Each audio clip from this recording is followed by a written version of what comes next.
with the first agenda item. Thank you, Laura. So traditionally, after the annual election in May, the board reorganizes the slate of officers for the coming year, and that would include chair, vice chair, and clerk for the board. So at this point, I'm going to call for nominations, and the first is chair. So would anyone like to make a nomination for someone to be chair? I move the board to nominate Julian Hirsch to the position of chair. Second. Oh, am I allowed to second? Second? Yeah, you are. Okay. All right, motion made and seconded. Thank you very much. Do I have any other nominations for chair? Hearing none. Yes, I do. I move the board vote to nominate Laura Zeiton as chair. Okay. Do I have a second? Second. No. Well, but if you, Okay. Okay, motion made and seconded. Any other nominations? Hearing none, I'll close the nominations. Is there any discussion before we take a vote? So thank you so much for the nomination. I greatly appreciate it. I've worked with Julianne for the last couple of years. I have loved her leadership style. I love her ability to collaborate. I love her knowledge that she's brought to the board in decisions, and it would be an honor to have her as our, I would love to have her as our chair for this year coming. thank you. But, you know, you deserve it as well as anyone. It's a lot of work, but I accept the nomination. Thank you for the kind words. And yeah, everyone enjoys working with you, too. So I think between the two of us, we would be fine. Any other discussion? Hearing none, I'll call for a vote. So for Laura Zeiton as chair, all in favor? Seeing none, thank you. For Julianne Hirsch as chair, all in favor? Oh, I got you. The unanimous vote. Congratulations, Julianne. Thank you. Thank you. All right, so next we have the vice chair of the board. Also, did we do a recording disclosure when we opened? It's not required because you're all in person, so, Okay. Oh, no. So sorry. Spider. okay. It's like, I know. what possibly could we have done wrong this early in the meeting? Like just a little. Guys had enough. That's all. Are you waiting for a motion? Yes, I'll entertain motions for vice chair now, thank you. I move the board vote to nominate Laura Zeiton to the position of vice chair. Second. Motion made and seconded, thank you. Any other nominations for vice chair? Seeing none, I'll close the nominations. Any discussion on that position before we vote? Okay, all those in favor for Laura Zeiton as vice chair? Unanimous, congratulations, Laura. Thank you. Great, and last but not least is clerk of the board. I'll entertain a motion for nomination for clerk. I move the board vote to nominate Mike Tejan to the position of clerk. Second. Motion made and seconded. Any other nominations for clerk? Seeing none, I'll close the nominations. All those in favor for Michael Tejan as clerk? Aye. Once again, unanimous. Congratulations, you all, Thank you. or all of you. I'm not from the south. Thank you. Thank you. Enjoy the rest of your meeting. So I think we switch. Does it matter where we sit? We don't have to switch. Wait, who's vice? Chair. Chair, It has a vice, seal on the clerk. front of it. I would switch, just because it's usually the chair right in the middle. And is the vice chair here? Oh, we were neighbors. Where? I'm sorry. Very, very Well, briefly. yeah, I'm just saying. Thank you, Mike. Yeah, no problem. Practically moved into that. Okay.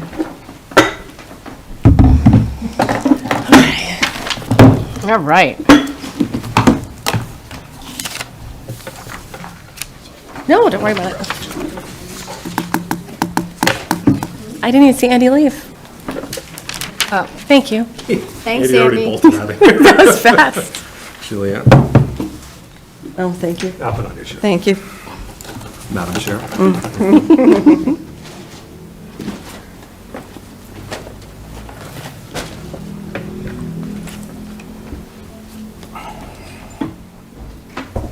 Okay, thank you. Okay. Well, welcome, everyone. So first on the agenda is public comment. Thank you, Fran. Thank you, Madam Chair. Fran Backstrand, 76 Cedar Hill Road.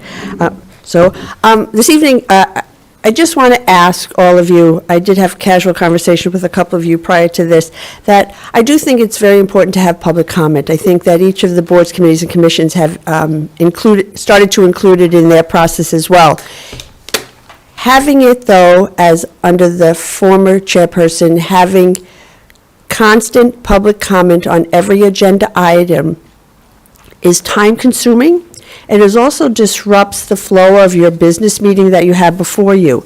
It's one thing for a resident to come up and make comments about the agenda item or a future agenda item, maybe beginning, middle, and end, but to have discussion, debate, and decision-making with the participation of just the random people who show up or listen is not fair to those people who did not see something on the agenda, and now it's in a full-blown discussion and potential vote and motions. So I would just urge you to continue to have public input, but try to limit it to the 3 minutes that is customary. I actually put the phone on so that I could see how long 3 minutes actually feels like. And encourage people to give some information about what is going to be on the agenda, what might have happened in the first half, what didn't happen at the end, but not at all 14 of your agenda items, out of respect for your own time, my time, staff time. It's a business meeting, and as the deciders of the business at hand, just try to manage it a little bit more productively, in my opinion. Thank you. Thank And you. I still have 1:20, so that's a long time, 3 minutes. Yes, yes. Well, it's something to consider. Thank you very much. Any other public comment? Anybody virtually? No? Okay. Next on the agenda then is Town Board Committee Commission Liaison Appointments for Select Board Members. In our packet, we have a list of all of the boards and committees that we have been liaison to. I don't know if the new members have had a chance to look at it. So I'd like to have discussion about this, but I was thinking to be proactive that maybe we take this list and we all look at what we want to do. Maybe send me your first preferences, and that it would have to be at least 5 or 6. And then I can somehow put together a list that is hopefully agreeable to everyone. Does anyone have any other ideas on how to do that? I mean, I think that's a good idea, and don't freak out. It doesn't mean you have to go to every single meeting. It just means check in, bring back some information to the board, ask them if, you could be of any assistance to them. So it's not like, you have to be at 5 different meetings. But I think that's a good idea. Yeah. Jacob? First, Madam Chair, are you okay with that, or do you have a different way you'd like us to address you? Well, Madam Chair, that's what I'm asking. Is Madam Chair good with you? it's a little awkward. Julianne is fine. Well, But am I good with this? yes, I like that. The only thing I would add is, for me being one of the new ones, it would be helpful to know from the 3 previously sitting members, if there were any that they're assigned to that they would like someone else to handle, because I'm not going to assume anyone wants me to jump into something that you all are doing just fine. So that's the only thing, is I'm a little bit concerned if I don't have an idea of that. I wouldn't want to volunteer for one that someone's just doing a fine job of, but I wouldn't know if they're looking to pass it on, if that makes sense. Yeah, I was going to say, I know when I came on, I just kind of took over, Kristen? Kristen's board. So I don't know, for now, do we want to just assign them based on the seats that were filled, and then say, if we want to change them up, to send those to you to sort of reorganize it, just so that there's someone assigned, or is it all right if we wait for another meeting or 2? So that's a suggestion. Do you have any ideas, Laura, or? I'll be honest, I've enjoyed being a liaison. I'm happy to switch any of the boards that I've gotten the opportunity to work with. It's a good, understanding of what they're working on. I like the continuity of those relationships, but I have no problem shifting it. I've enjoyed getting to know what they do, and I like the idea. I haven't been as proactive about bringing the suggestions back, so I think I could definitely improve on that going forward. So I think I like Mike's idea, if you guys want to just take two, at least so you've got an idea of what to work from. That's what my thought is, sort of, right, so Jacob would take over Lisa's, John would take over Mitch's, and then we have at least something, we have a deck to play with. sort of, for And then lack of if a there's better- something that you're like, oh, I've been dying to know more about that, then, let let me Julian know. know. We can trade cards. Yeah, Yeah. baseball cards. So, I'm not trying to, I like that idea. It's fine with me. Okay, And then if I think, we need a motion, or? Steph, you can help with contact information Oh, yeah, for reaching the absolutely. different boards. Absolutely, yep. Okay, I don't think we need a formal vote on that. No? Okay, so you will let me know if you, and really, if you have something that you're super interested in, I'm sure that whoever is on that committee now, if there's, a duplication, we'll be happy to discuss. Okay, next on the agenda is Planning Director, request for letter of support for the borough's Route 9 corridor study. Okay. Lori's already here? She's on, virtual. Okay. Bring her in. Are you going to make Want her a me to bring her panelist? in? Okay. Yeah, I'll bring her in. I'll bring her in for us. Thank you.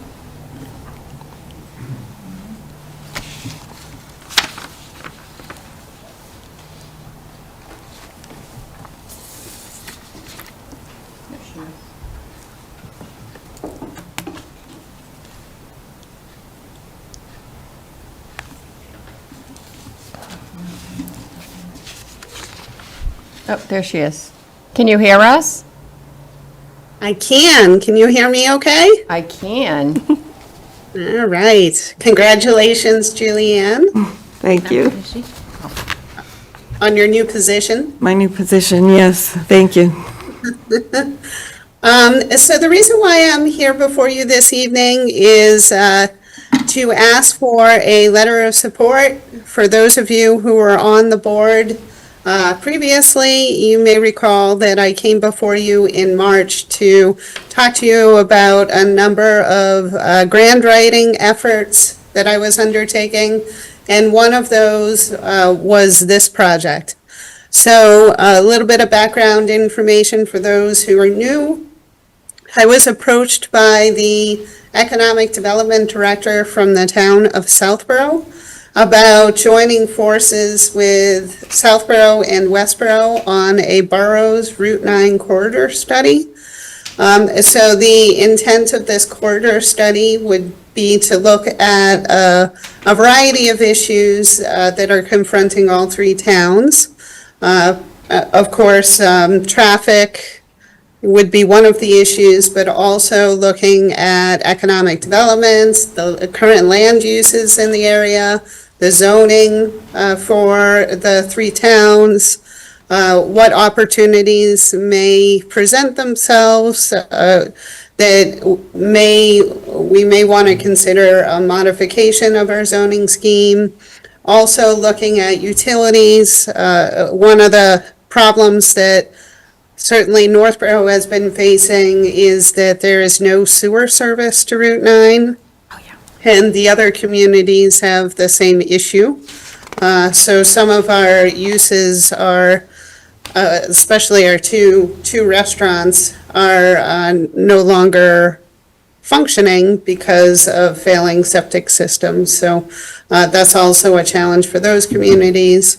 And so there really are just a variety of issues that we're interested in confronting. We did talk about the B-Walt Trail, so that was another thing. Of course, Westborough has been actively working towards constructing portions of the B-Walt Trail. So we may be interested in extending it from the Walmarts to the Northborough Town Line and Shrewsbury and beyond. So That's pretty much what this project is about. There is a required match of 10%. So the cost of the project would be about $150,000. So this would be a technical assistance grant. So they would pair us with a consultant.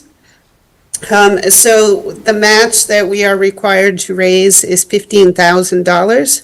So split 3 ways, that would be $5,000 per town. With my next year's budget, I do have a small consultant budget.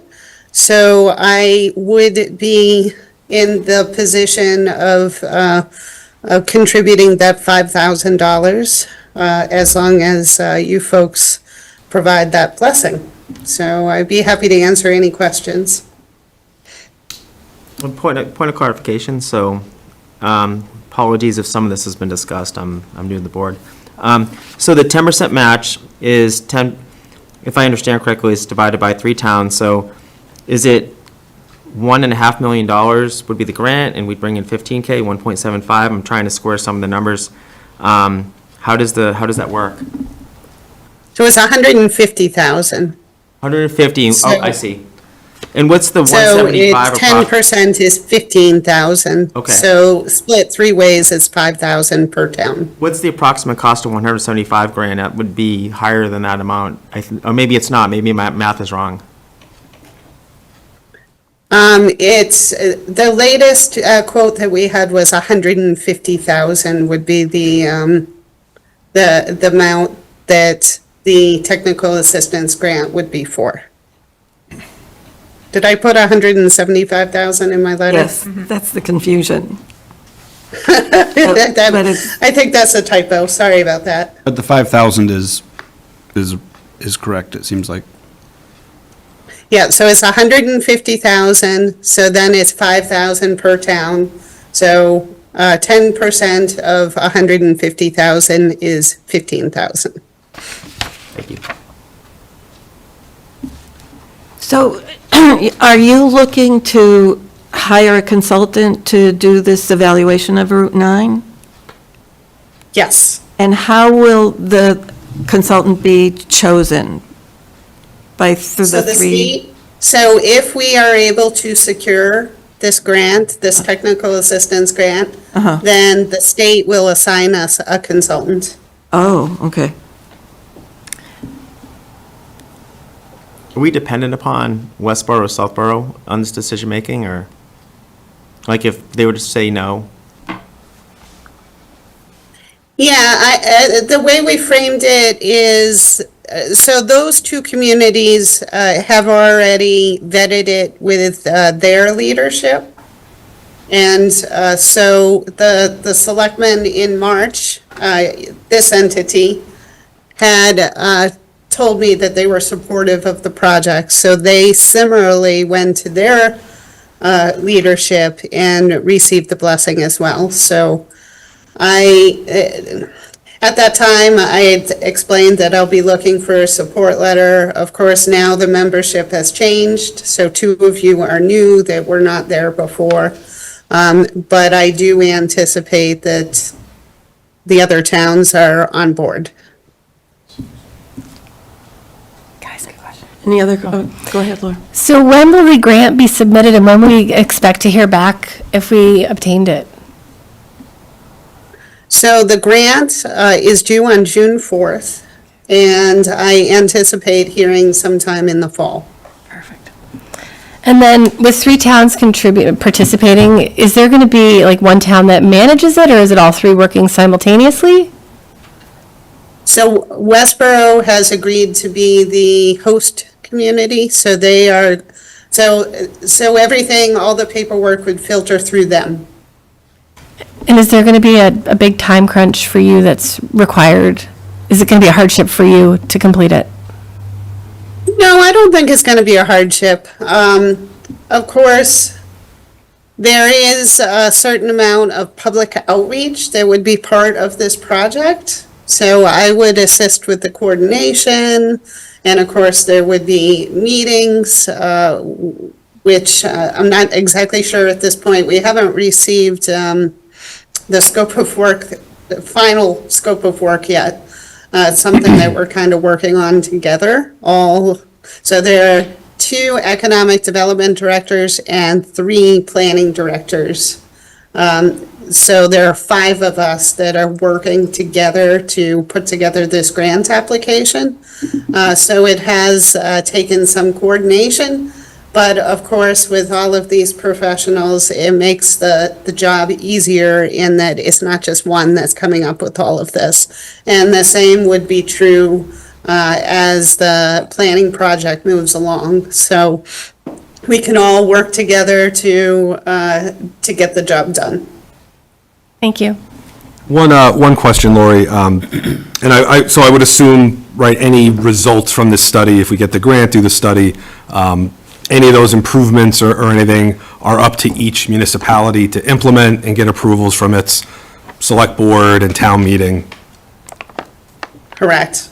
Okay. So I anticipate that there will be some recommendations that will be like on a regional scale, but many of the recommendations will be individual town recommendations. Like, one of the things that we were also talking about, as you know, the WRTA had done a transit study that involved the towns of Westboro and Northborough. So there may be some recommendations that are, just for Westboro and Northborough, and then there are other recommendations that could be just Southborough and Westboro and the like. So I'm not quite sure at this point, but I anticipate there'll be regional recommendations as well as individual recommendations. And then it's up to each community to decide whether they want to go forward with those recommendations or not. One quick question. Of course, totally support being good neighbors with our friends. And given the amount being asked for this, I don't think asking for a 1/3 contribution is unreasonable. Through the process, though, let's say hypothetically, there is a regional recommendation that says it's going to cost $5 million total for XYZ sewer extension from here to there. Where in the process would someone be looking out for Northborough's interest, given that we've got like a tiny, tiny fraction of property touching this corridor compared to the other two? I wouldn't want to get to that point and say, well, Northborough, give us your 1/3, just like you did at the start. Where could you see that kind of? Yeah, I don't see that happening, honestly, because of course we do have sewer on Otis Street. So if the town wanted to bring sewer down to Route 9, then we wouldn't need our neighboring communities to make that happen. We'd just go ahead and do it, or not. I guess to Jacob's point, like, what do you hope to get out of this? Like, I feel like we know our corridor pretty closely, and that Route 9, Westboro's got a bit of it, and then Southwell's got the front end, we got the back end. Like, what do we hope to get out of this? Well, having a closer relationship with our neighbors, I think would be helpful, a more collaborative relationship. And also, just to learn from each other as well, what works well in Northborough, maybe the town of Westboro could learn from that, or the town of Southborough. We can kind of learn from each other what works, what doesn't work.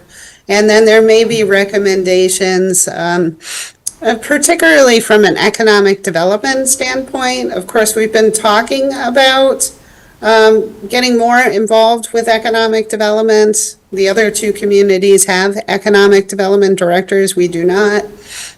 So, but there may be a possibility of like marketing the region. So it's not just, hey, we're marketing Route 9 in Northborough, our tiny little stretch. It could be that we're launching like a marketing campaign for Route 9 in our 3 communities. So these are what our 3 communities have to offer business. Please come our way.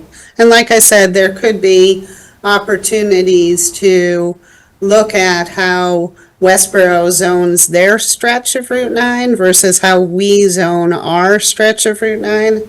And maybe there are certain uses that we would want to add to our use table. Maybe other uses we want to take away. So that would be another benefit. But this is a voluntary exercise. So, of course, there will be community outreach.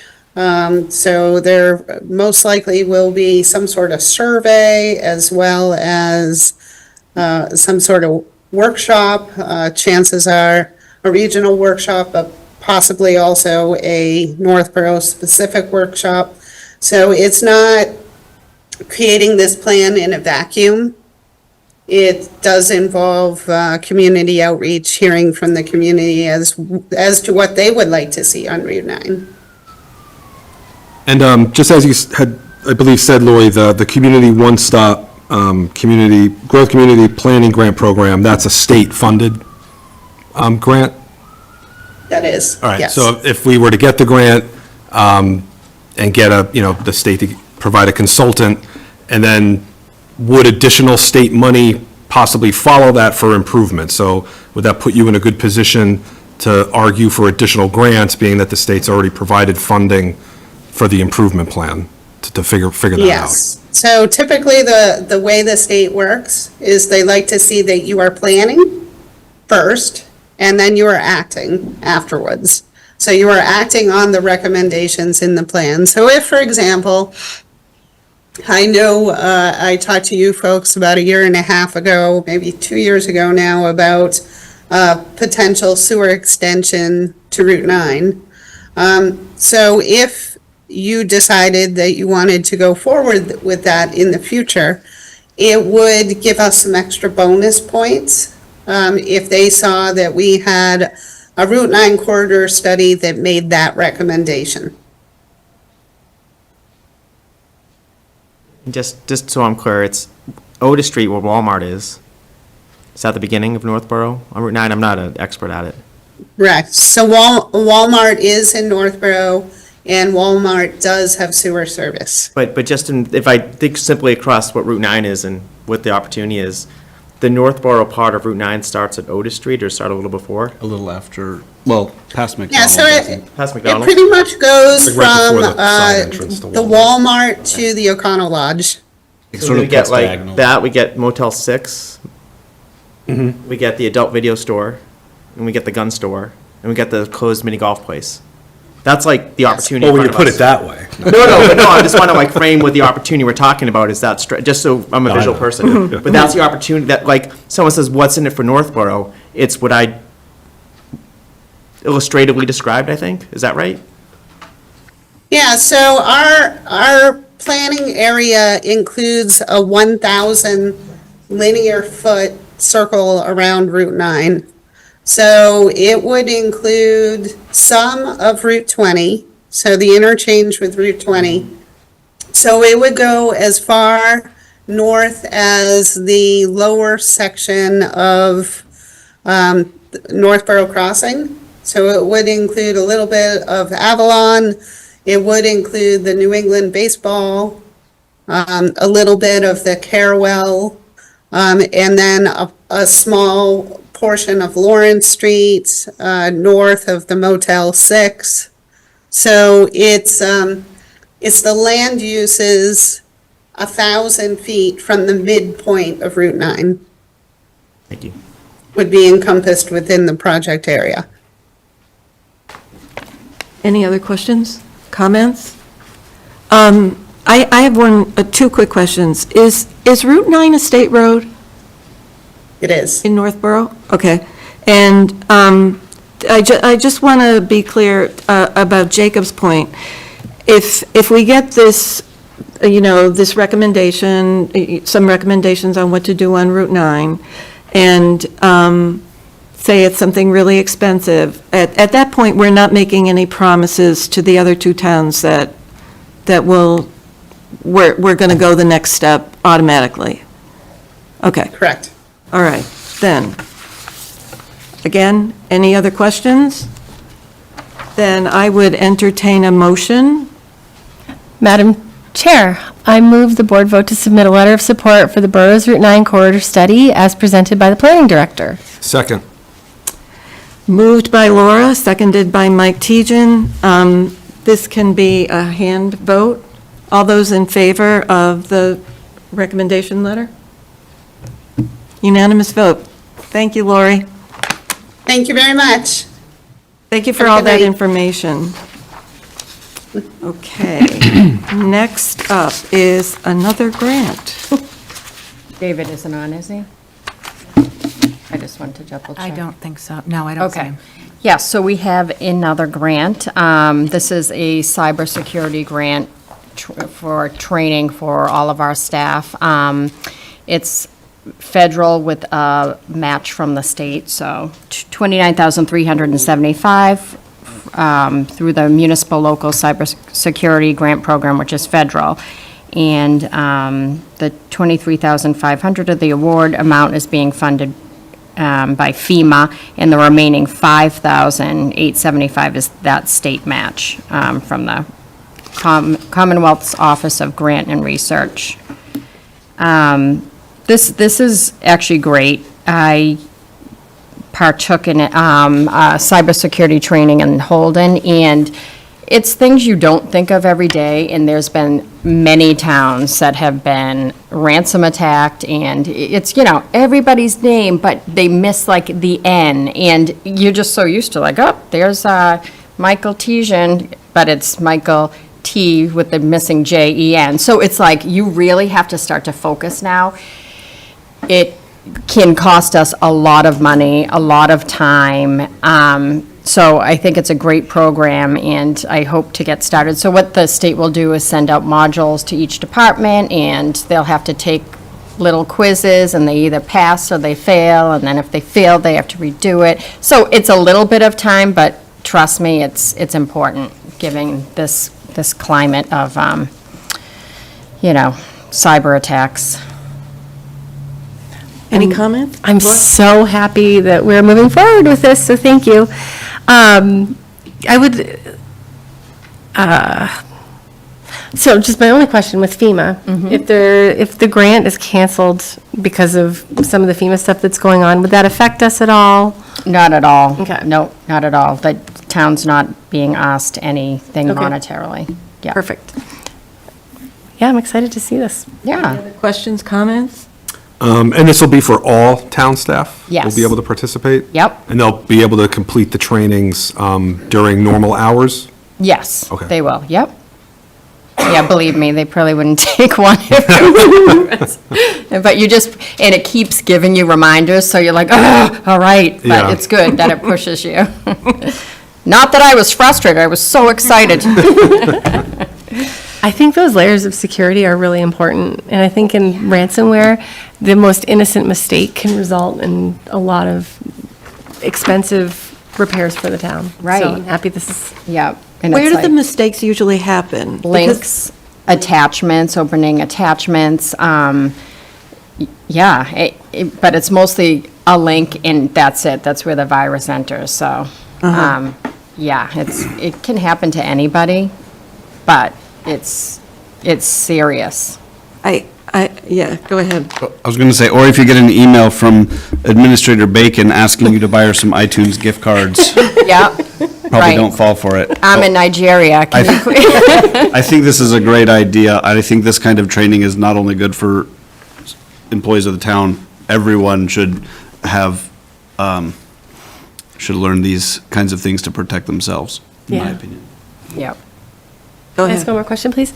Would it be possible for us to see in an executive session to review the results of the recent assessment that this was based on? I don't know if that's allowed or not, but if it could be something. Yeah, let me check into where, this was prior to my Yeah, time? it says here in the letter, it said that there was, Oh, from the first? yeah, Okay, yeah. just to Yep, see what. David knows about that. Just to see what we need to be aware of. Yeah, yep, okay. Thank you. David, I might be making my fellow members angry with me, but since we have town email, should we be doing the modules? Oh, you will be. Oh, yeah, I know. It's exciting All stuff. right, so it's not because I suggested it, it's No. automatic. Okay, so planning board, I think, also has town email, they'll have to do it too. Yes. Okay, Yep. all right. Any other questions or comments? Then I will entertain a motion to accept this grant. Madam Chair, Jacob. I move the board vote to accept the award of grant funds for the Municipal Local Cybersecurity Grant Program and authorize the MIS GIS Director to expend said funds for that purpose pursuant to MGL Chapter 44, Section 53A. Second. So let's do a hand vote. All those in favor? It's unanimous. Thank you very much. You're welcome. Okay. Moving right along. Next on the agenda is, White Cliffs, right? Is it? Number right, 6. discussion regarding award of White Cliffs bid. Yes, so, back in April, we received 2 bids from a request for a proposal that was put out.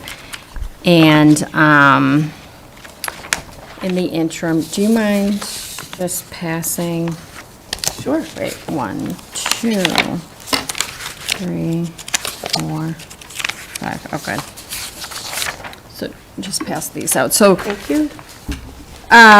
We contacted town council regarding both, and we found out that we're not able to go into executive session for any type of negotiations. We also found out at last town meeting that the townspeople wanted to, either vote or deny a possible lease or sale of White Cliffs. So with that, I figured we could, if you look at this email, the first part, the item of concerns, one respondent, which was Nikki's Garden of Hope, submitted their proposal but failed to comply with 2 requirements. One was the tax compliance non-collusion form wasn't provided, and then the price proposal was part of the technical proposal and not in a separate envelope. So we asked whether or not this disqualifies them. Within the RFP, it said, please put your scope in a separate envelope from the pricing. If we go down to Elegant Banquets, some unique conditions, they requested a 40-year, $1 per year lease with a 2 10-year extension at the same rate to be declared by the tenant. Then the respondent requested a 45-day due diligence period between an agreement to lease and execution of the lease. And 3, the lease is to be conditional upon receipt of grants/tax credits. Number 4, another condition was that the plans will be approved and building permits issued. We understood the development of land agreements are contingent upon the issuance of land use permits, but building permits is a bit different. So, with that, if you go to the next page, the response from town council for Nikki's Gardens, Attorney Klein stated Nikki's Gardens of Hope did not comply with the requirements to complete the compliance tax collusion form and to include the price proposal separately from the technical proposal. In her opinion, the town may accept this proposal. The RFP states in section entitled RFP Technical and Logistical that the town reserves the right to waive any irregularities in proposals received when such waiver is in its best interest, so long as the proponent completes the tax collusion form prior to the award. In her opinion, this irregularity is not fatal to the submission. Moreover, it's not required under Chapter 30B, Section 16, that the price proposal and technical proposal be separate. We included it in the RFP to be that way, just so it was more of a fair process. We weren't fixated on pricing, but it's just like Scott was saying, it's like you're showing your cards at a poker game. Well, they decided to show their cards, so be it. With Eloquent Banquets LLC, the conditions requested by them are not uncommon, and the town may, should it elect to do so, negotiate with the proposer around these conditions and the timeframes for completion. I do agree that Elegant Banquets LLC should not be permitted on the property without an agreement with the town, either a license or a purchase and sale agreement. I recommend incorporating a due diligence period of 45 days into the purchase and sales agreement. If the proposer is not satisfied with the condition of the property, the agreement could be terminated without recourse by the town. The agreement could also state that the lease is subject to Eloquent Banquets LLC obtaining certain grant/tax credits and issuance of approvals, including building permits for the intended use. I also note that another condition would be a rezoning of the property. All of these items could be conditions precedent to a closing. For example, entering into a lease for the property, failing which Elegant Banquets LLC could terminate the transaction. Ordinarily, assuming the proposer has acted reasonably with due diligence, this would be without penalty. Indeed, Nikki's Garden of Hope would likely have similar conditions, as it will be looking for $20 million in federal and state funding, and there may be zoning approvals needed for its intended use. The town would want to have a reasonable time frame included into a purchase and sale agreement with the successful proposer, and if the milestones are not achieved, the town could terminate the agreement. So with that, in speaking about the process and how we choose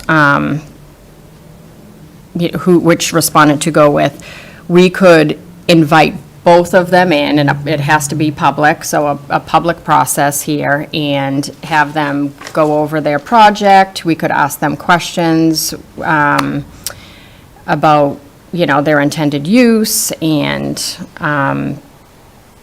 I guess now you could get into their financial security, because that's a very important gauge of who we choose and who would really be able to properly preserve the White Cliffs. And then we could have the select board vote to select a preferred respondent.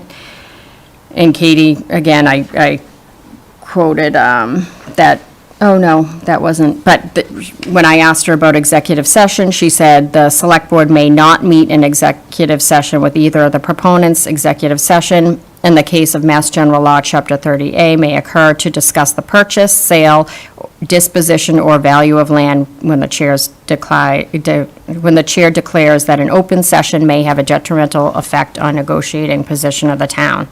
So, since they're both lease options, we're not selling the property, so that cannot be done. Everything has to be done in public.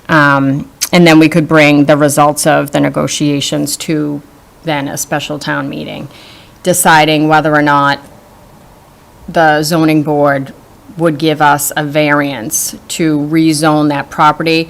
Right now, where the house stands is zoned residential, and then the front of the property is business. So there's, many reasons why that wouldn't work for,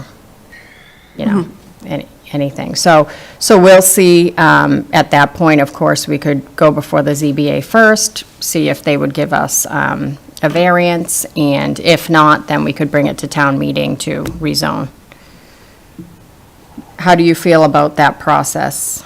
Well, first of all, our new members haven't seen the RFPs, have they? Have you? I have not. Oh, okay.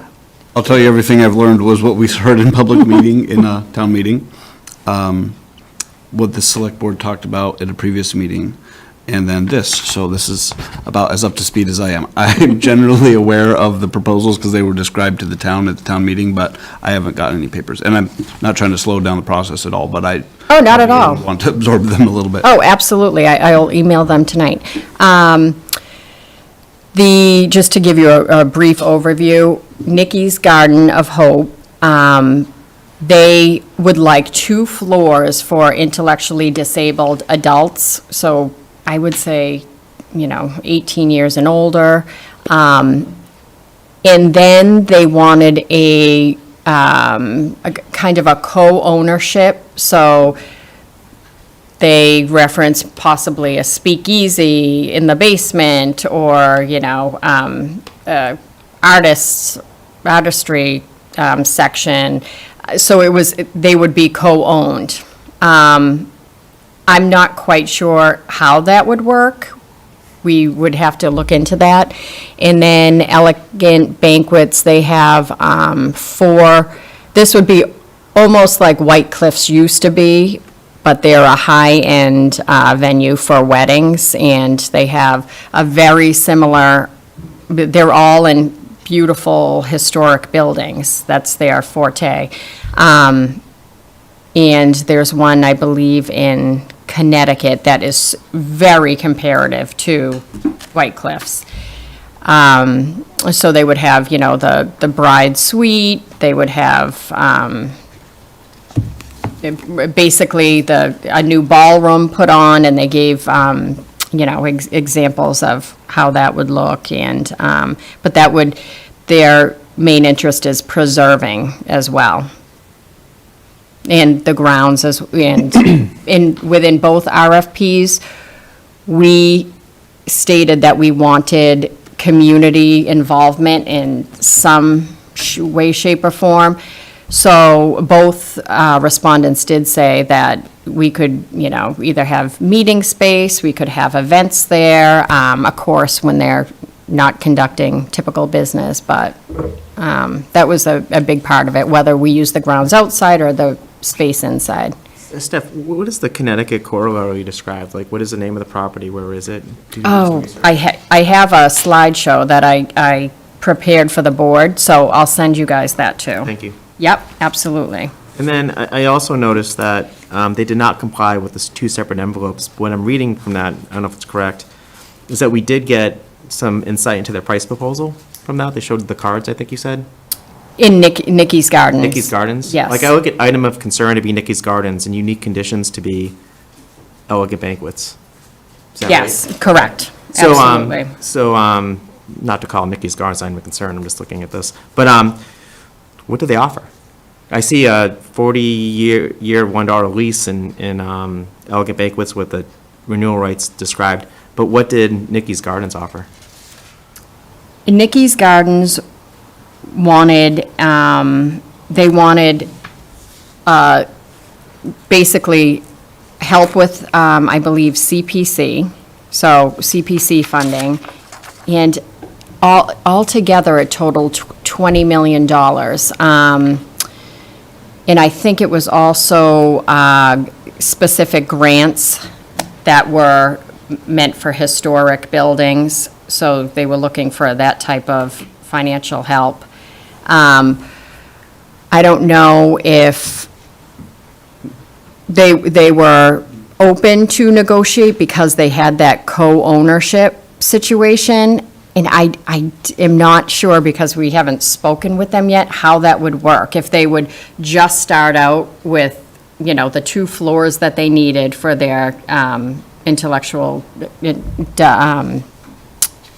disabled group, and they said they needed, some type of living quarters like kitchen, and, there would be other healthcare professionals there on a daily basis.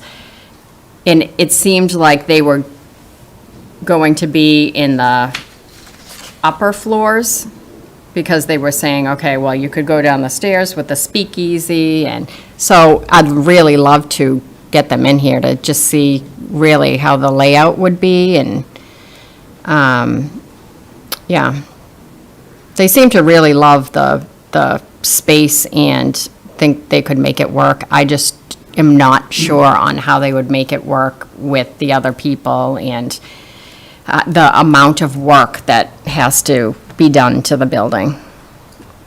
And there is additional information that Jacob and I can see that, I mean, I don't want to slow down this meeting. Like, if I can. No, get no, smarter no. at it. No, this is for discussion only, so it's perfect. We do need to work pretty quick, because we don't want to lose any viable respondents, but I will send you out that PowerPoint as well as the RFPs.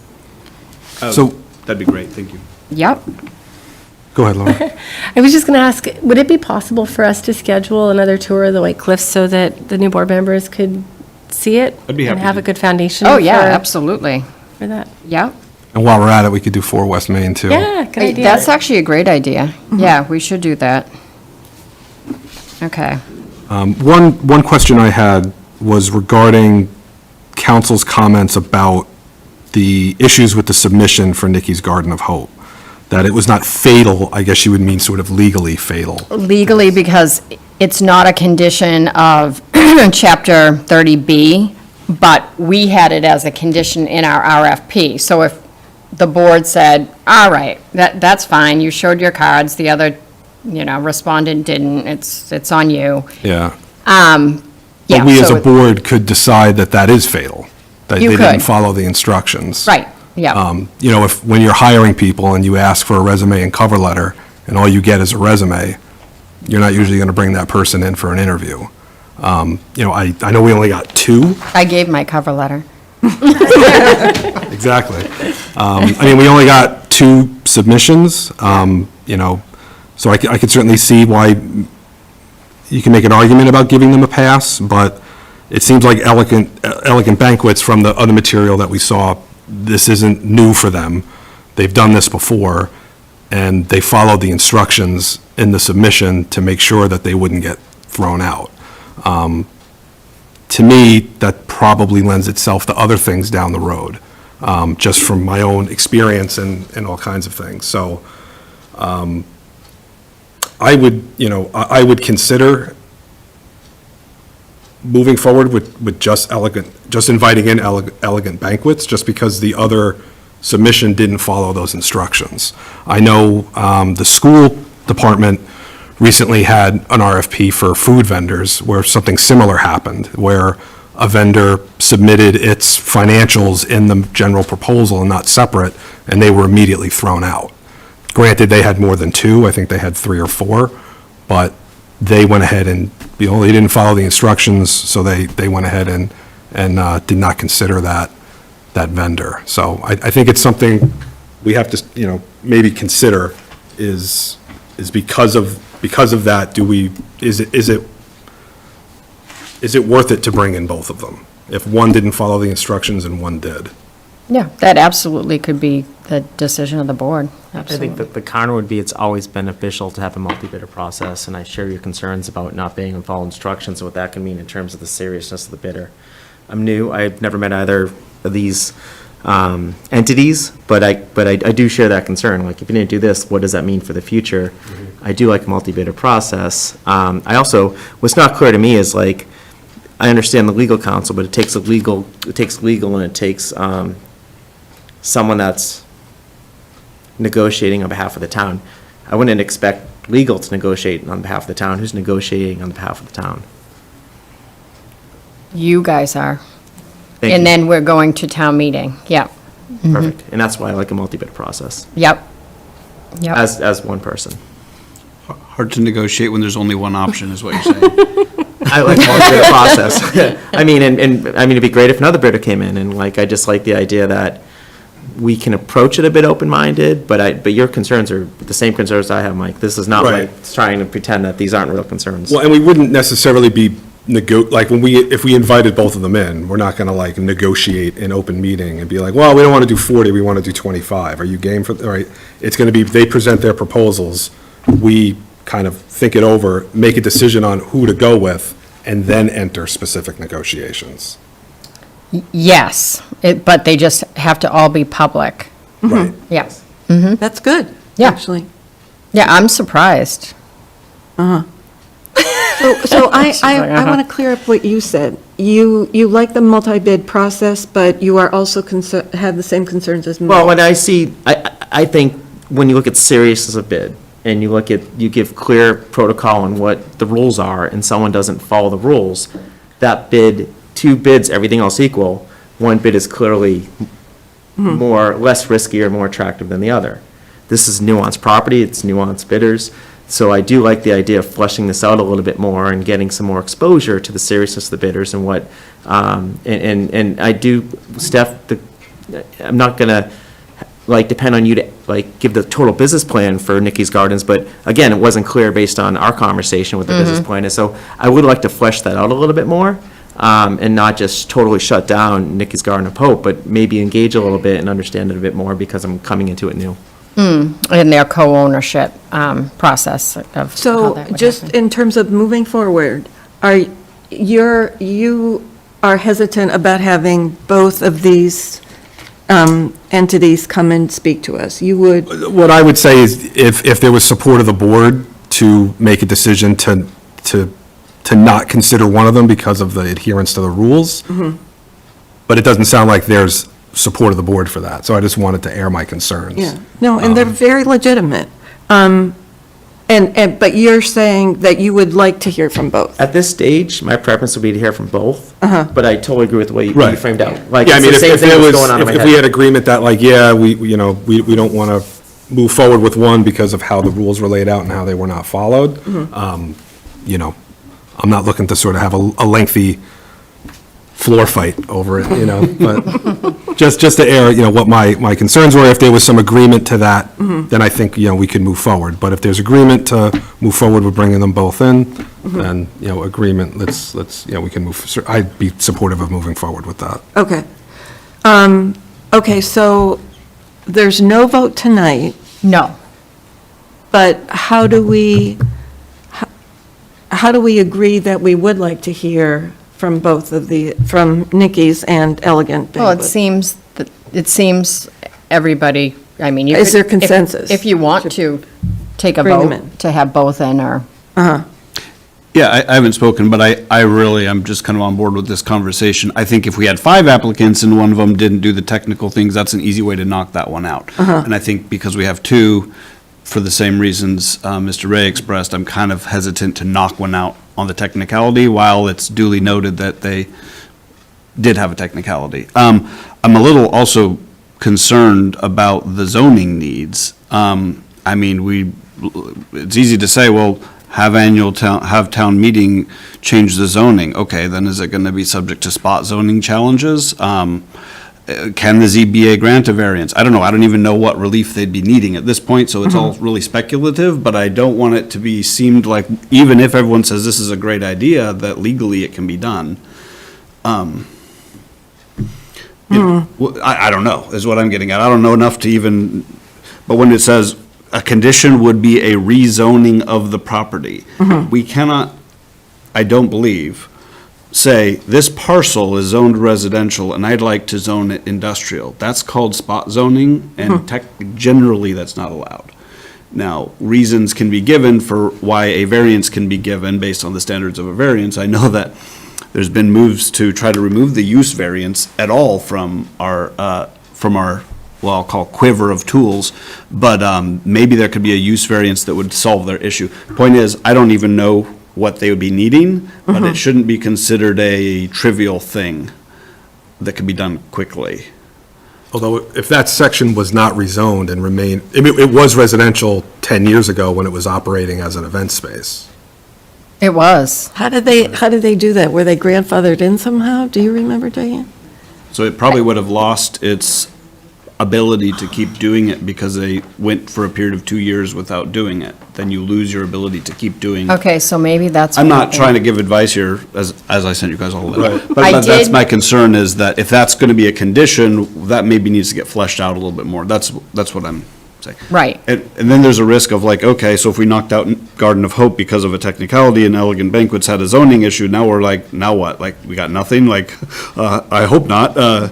And then thirdly, in the back of my mind is, I know you all have been working very hard to get offers for a long time, so I don't want to like rip the Band-Aid off of the wound that's healing already because we at least got 2 offers, but it's like, gee, wouldn't it be great if we had even more? And I don't even want to necessarily open up with like what would be required to try to get more, because I know that's exactly what you did. So I'm just airing out those thoughts in my mind. I don't know that there's any action to take right now on that. But at the same time, if zoning precludes Elegant Banquets from doing because of what they want to do, and again, I don't want to get over our skis, but like, what if there's a scenario where neither of these 2 work, then what do we do?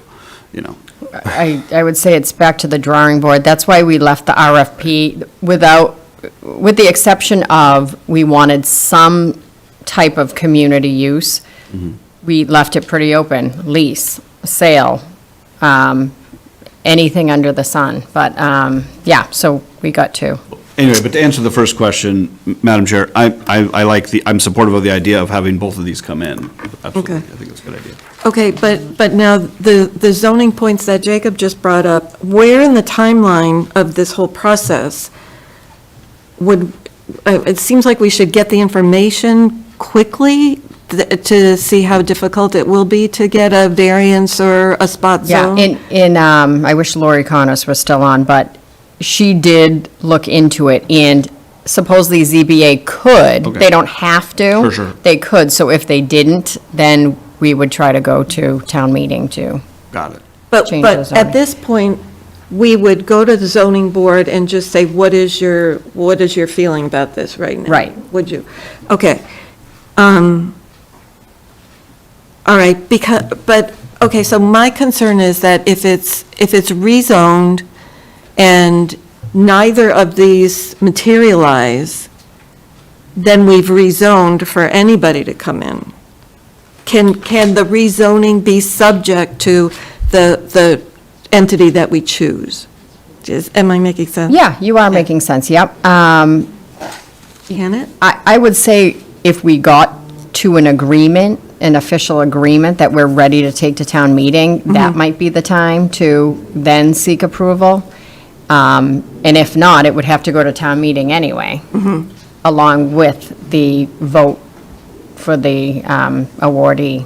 Okay. And wouldn't both proposals require some level of rezoning? I mean, Gardens of Hope was having commercial entities on the Right. bottom floor, so Yep.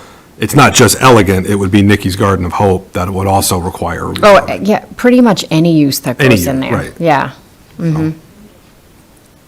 Okay. And then Steph, just reading closer, like, it says the RFP is attached along with 3 pages per to this concern from Scott to Katie. We'll get those after to see what the. Oh, yeah, I'll be. send them Okay. tonight. Yep, Cool. absolutely. Awesome. Thanks. And the PowerPoint. And one more thing that always comes up, and I'm never really clear on it, the preservation status. Yes, so along with that, when the vote, if we go to town meeting with the person that you've chosen, they would also have to, we'd put the deed restrictive language in there, Okay, and we need that in there because we borrowed money, from the CPC, yeah. CPC in order to purchase the property. okay. So, yeah, go And ahead. just a quick question on that. Have we had the CPC weigh in yet, or do we need to have them weigh in as to whether either or both of these would be able to be done consistent with that restriction?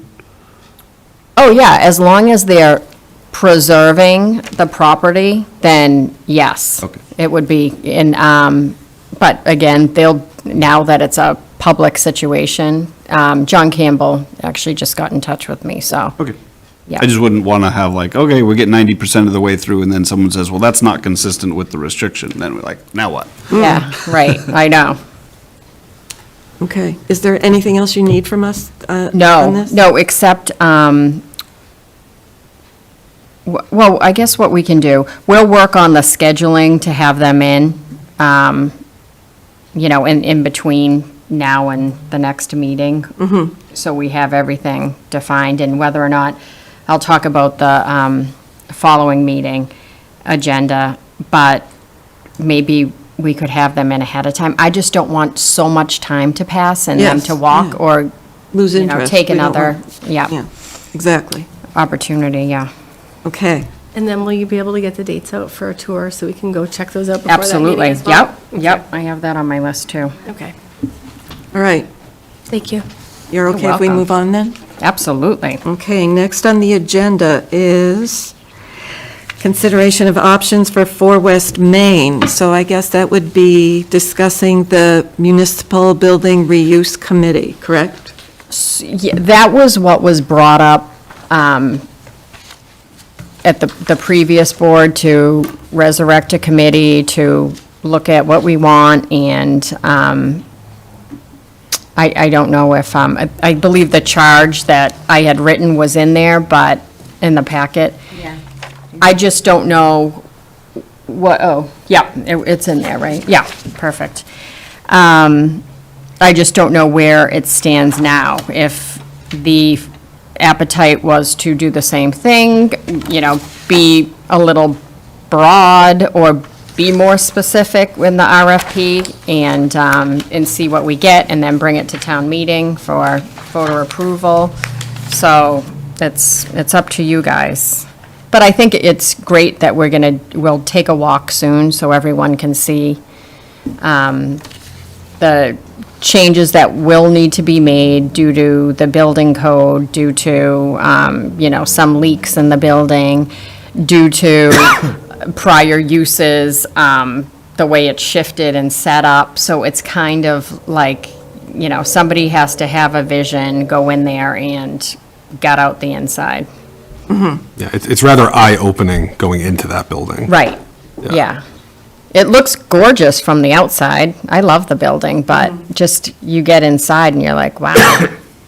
So, a municipal building reuse committee would include 4 West Main and the current fire station? Yeah, it could. So maybe in this proposal, it should, and I don't think there's any other buildings that we would have to, right? I think that's it, thank goodness. Now, is there, though, any value, right? So we put out an RFP for White Cliffs, and we got responses, and we're going to be bringing them in for an interview. And I did initially vote to form this committee in the last select board session.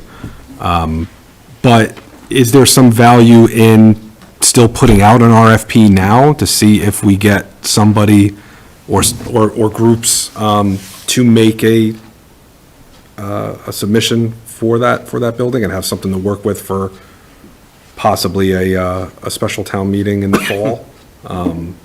I just worry that another committee, kind of hearing the feedback from town meeting, are we kind of slowing things down and maybe spending more staff time and more money to kind of figure out what we maybe already have and can just Yeah. maybe move forward with an RFP, just to see what we would get? I just feel like right now, we have to be open. We can't be I think it began from what I've heard, very specific, and we don't want this, we don't want that, and it kind of kept Yeah. boxing you in. Well, and I think the feedback from town meeting is we can't do that. Right. Like, I think at least I think so, that we have to be more open and be less no-borough and try and get something, into that building and some development going. And we also have a fairly nice-looking presentation on what to do with street improvements if somebody wants to make an offer on the building.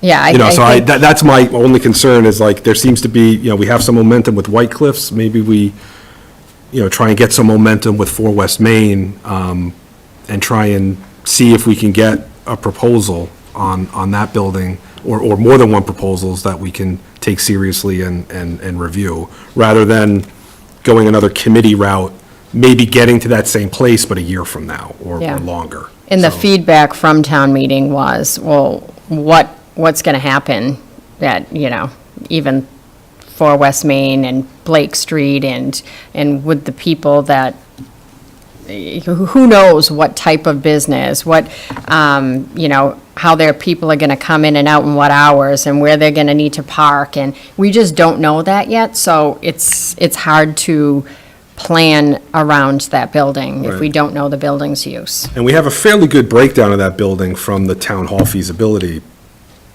committee and all the work that they did, all the exhaustive work and all the effort and money and time that went into that. That architect did, I think, give a fairly straightforward review of that building and sort of what it, that it really isn't realistic to use as a town hall because of the constraints and the costs. So a private sector solution is probably what's needed, similar to White Cliffs. And that, are we just kind of, just again, the committee just kind of slowing things down and pushing it even further down the road where we've owned that building for, 2 years now, or something like that? Yep. And just more costs and maintenance costs on the town as opposed to a new owner or leasee, so. Comments? Other comments? I kind of like Mr. Teachin's comments about generally the feeling of town meeting. I agree, that's kind of the feeling I got as well.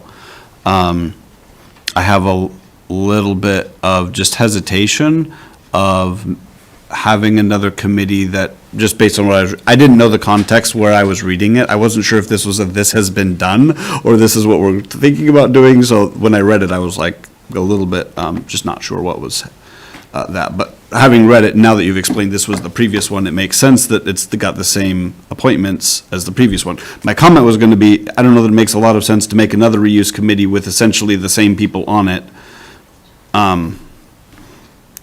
Then I'm just like having the nightmare of like, okay, and then we're going to have another $300,000 study and learn all the same things we already know. And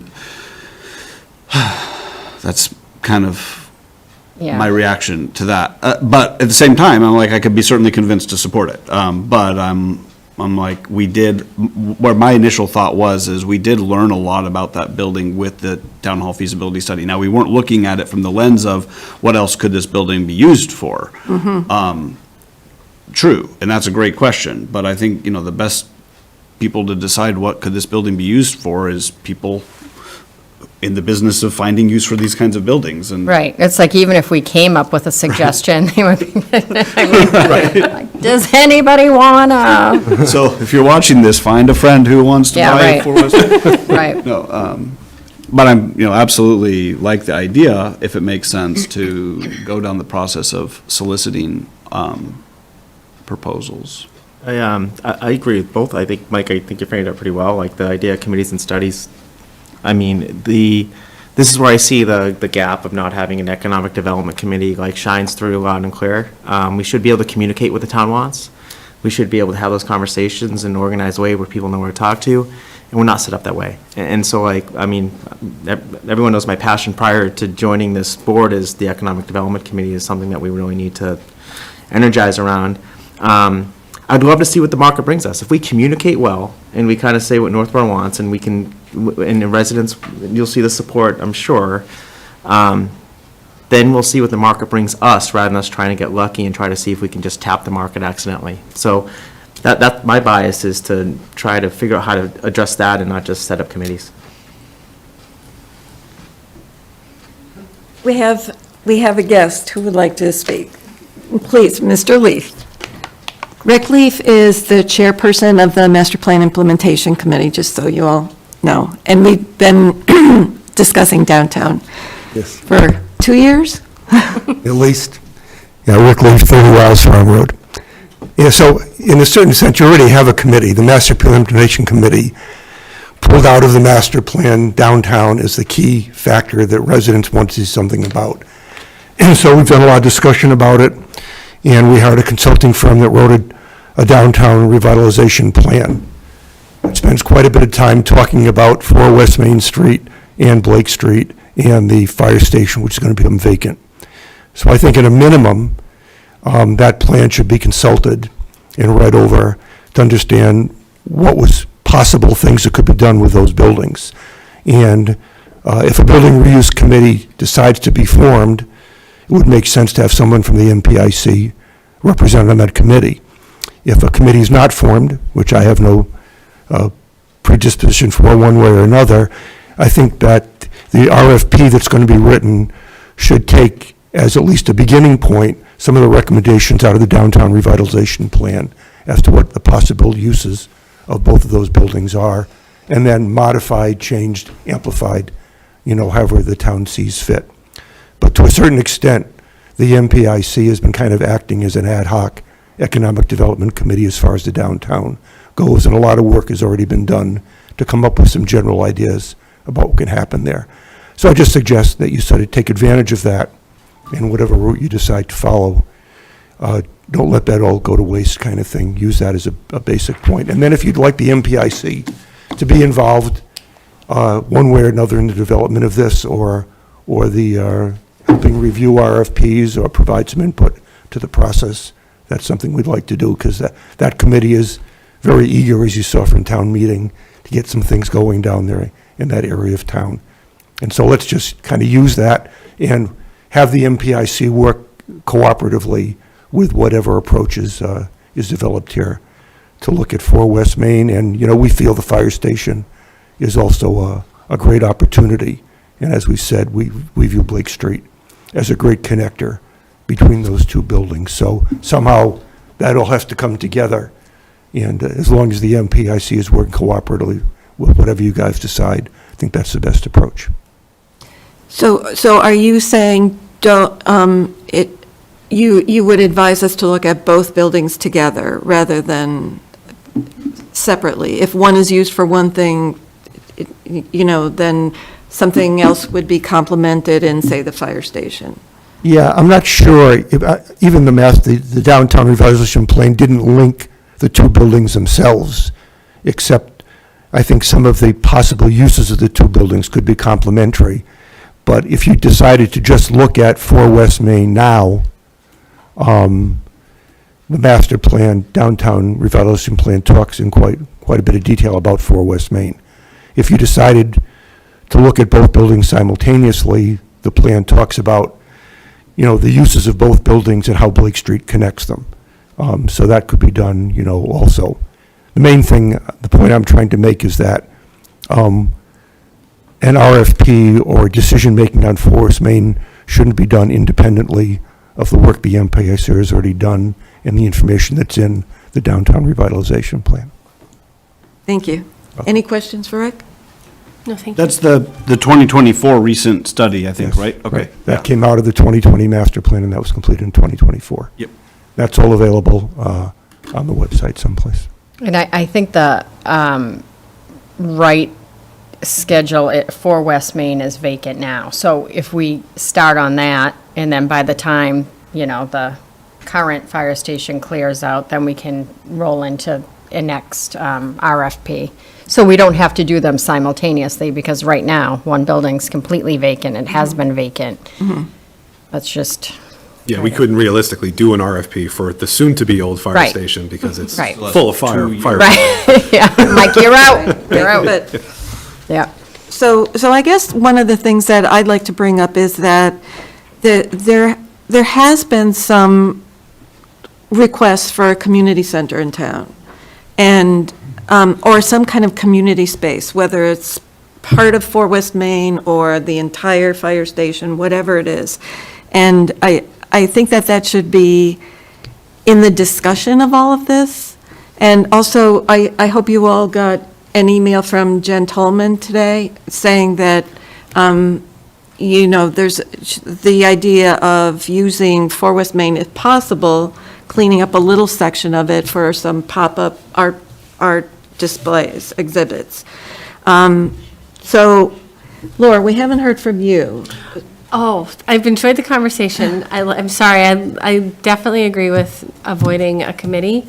I liked Mr. Leaf's comment to include some of the suggestions from the MPIC study on downtown for ideas for the RFP, but then keeping it open-ended so that we have a wider array of responses for that proposal. Is that what you're asking about? Yes. Okay. Oh, more public comment. Susan Sartori. I don't know the number of your house. It's 465 Green Street. I agree with the gentleman. There was a really sound message coming from town meeting. They don't want to keep spending money till they see and figure out how we're going to make some money. So I think we really do have to pursue and see whether or not there's any source of revenue coming from 4 Main Street. As far as a community center, I don't know if the master plan calls for one. So I don't know if that's really in the plan. I do know as a member of financial planning that this particular committee he's speaking of with the planning board has a 5-year plan in the capital plan right now for $8 million. And their first project was the one that got voted down. So there's a lot of money that's coming forward from this committee without a plan. They don't have the phase 2 and the phase 3. So I think there's a lot more work that needs to be done to figure out how we go forward to do their plans and implement them.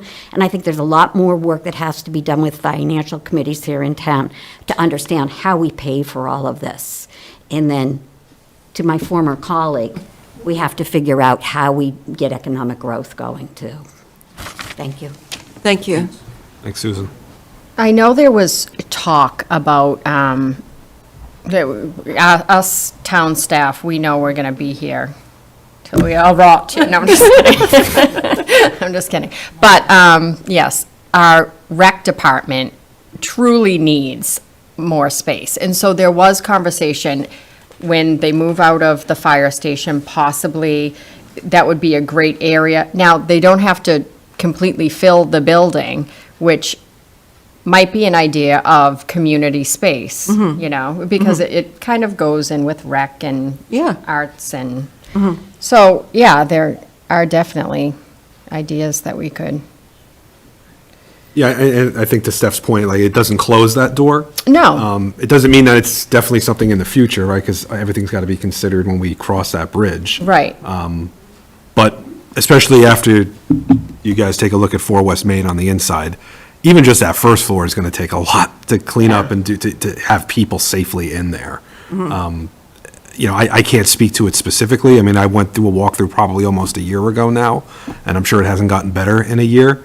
I think when we were there, not to belittle the building in public meeting, but there was like a water leak that we stumbled upon just because yeah. we happened to be there, you know, touring it, which was addressed by the facilities manager. But I like the idea of if we were able to just do something even temporarily in there, that would be great, but I'm even concerned about that.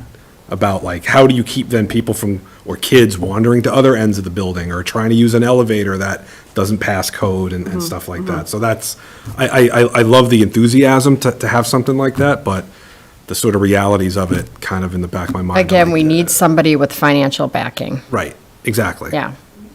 And that building has, I mean, housed a couple of restaurants, so I think it has the ability to get there if someone has the vision and the commitment to it. And Oh, yeah. I'd love to have those conversations about like true partnering with the town. How do we do that as a win-win? Because that building is a strategic location, and I think there's a lot of demand for downtown and now. So I think it'll be interesting to see if we can start to talk about it. What comes our way a little bit.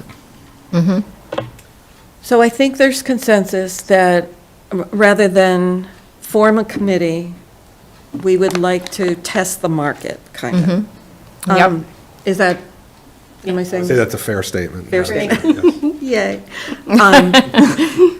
Okay, but would we be able to see the RFP before it goes out? Oh, of course, absolutely. Because I think that, more Oh, yeah. public comments about it, the better. Yeah, absolutely, we could have a meeting about it, yeah. Okay. Absolutely. Would everyone like to do that? Okay. Love that idea. So, I don't think, will we need a vote on this? No. No, you could just task me with scheduling everything. So, let's see. So that's that. 4 West Main.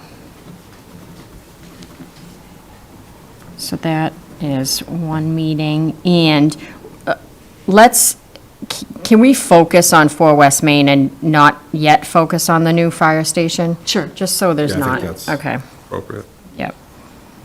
Just because of the timing, I think that makes sense. Yeah. since Yeah. We've been there for at least a while. Okay, for RFP scope. So we'll start to plan that. Okay, that's good.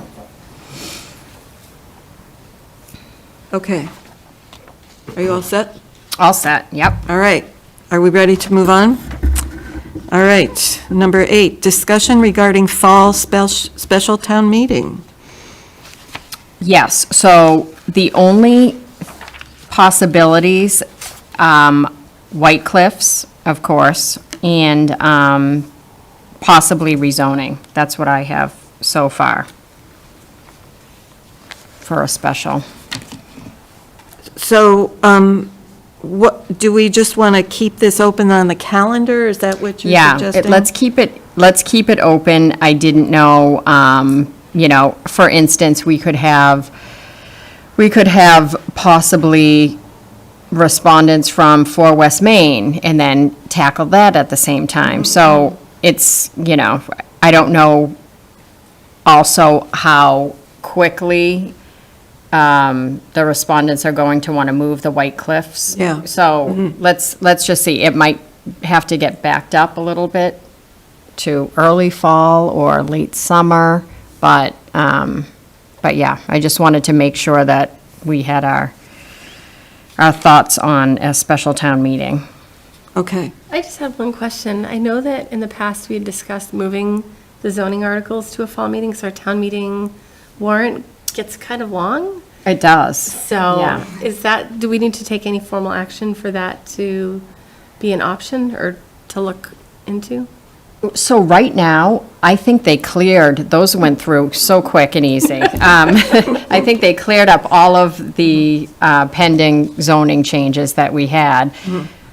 But if there's anything else, if we hold a special town meeting, if there's anything that's worth conducting business for, then let's put it on, just so we're getting all that we can from holding another town meeting. But this, of course, just even if it was White Cliffs, that's so important. Yeah, I agree. Yeah.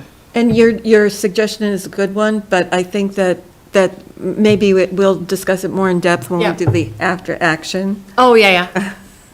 Thank Yeah. you. meeting, which is coming up fairly soon, right? Right. The only thing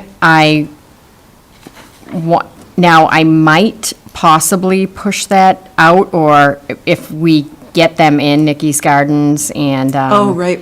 Because I think that's like our priority right now. Yes. Is to get the ball moving and, yeah. So, but we could have that conversation as well. I have, where are we? Let's see, special town meeting. Yes, and then underneath, I have discussion regarding new voting location. That was already voted on at our April 7th meeting. None of the White Cliffs, nothing needs us to actually hold an election, so we're just having a special town meeting. But I just wanted to, reinforce the idea that I think it's December or January, our census goes out, so we're going to be, notifying people of the change of location and making sure that everybody is aware that, there's a change pending, and to highlight vote by mail. Right. Yeah. Right. Because we are concerned about traffic and flow and everything, but, the more people that vote by mail, the better. Exactly. Or early. Or early. Yeah. Is this to move the voting from Milliken to the senior center? Exactly. We voted to do it for I think we're going to start May Next, 2026. yeah, this upcoming May, so we have enough time. Hopefully, Yep. we have more traffic than last election. I think 577 people voted. Really? So that would be welcome. Yes, right?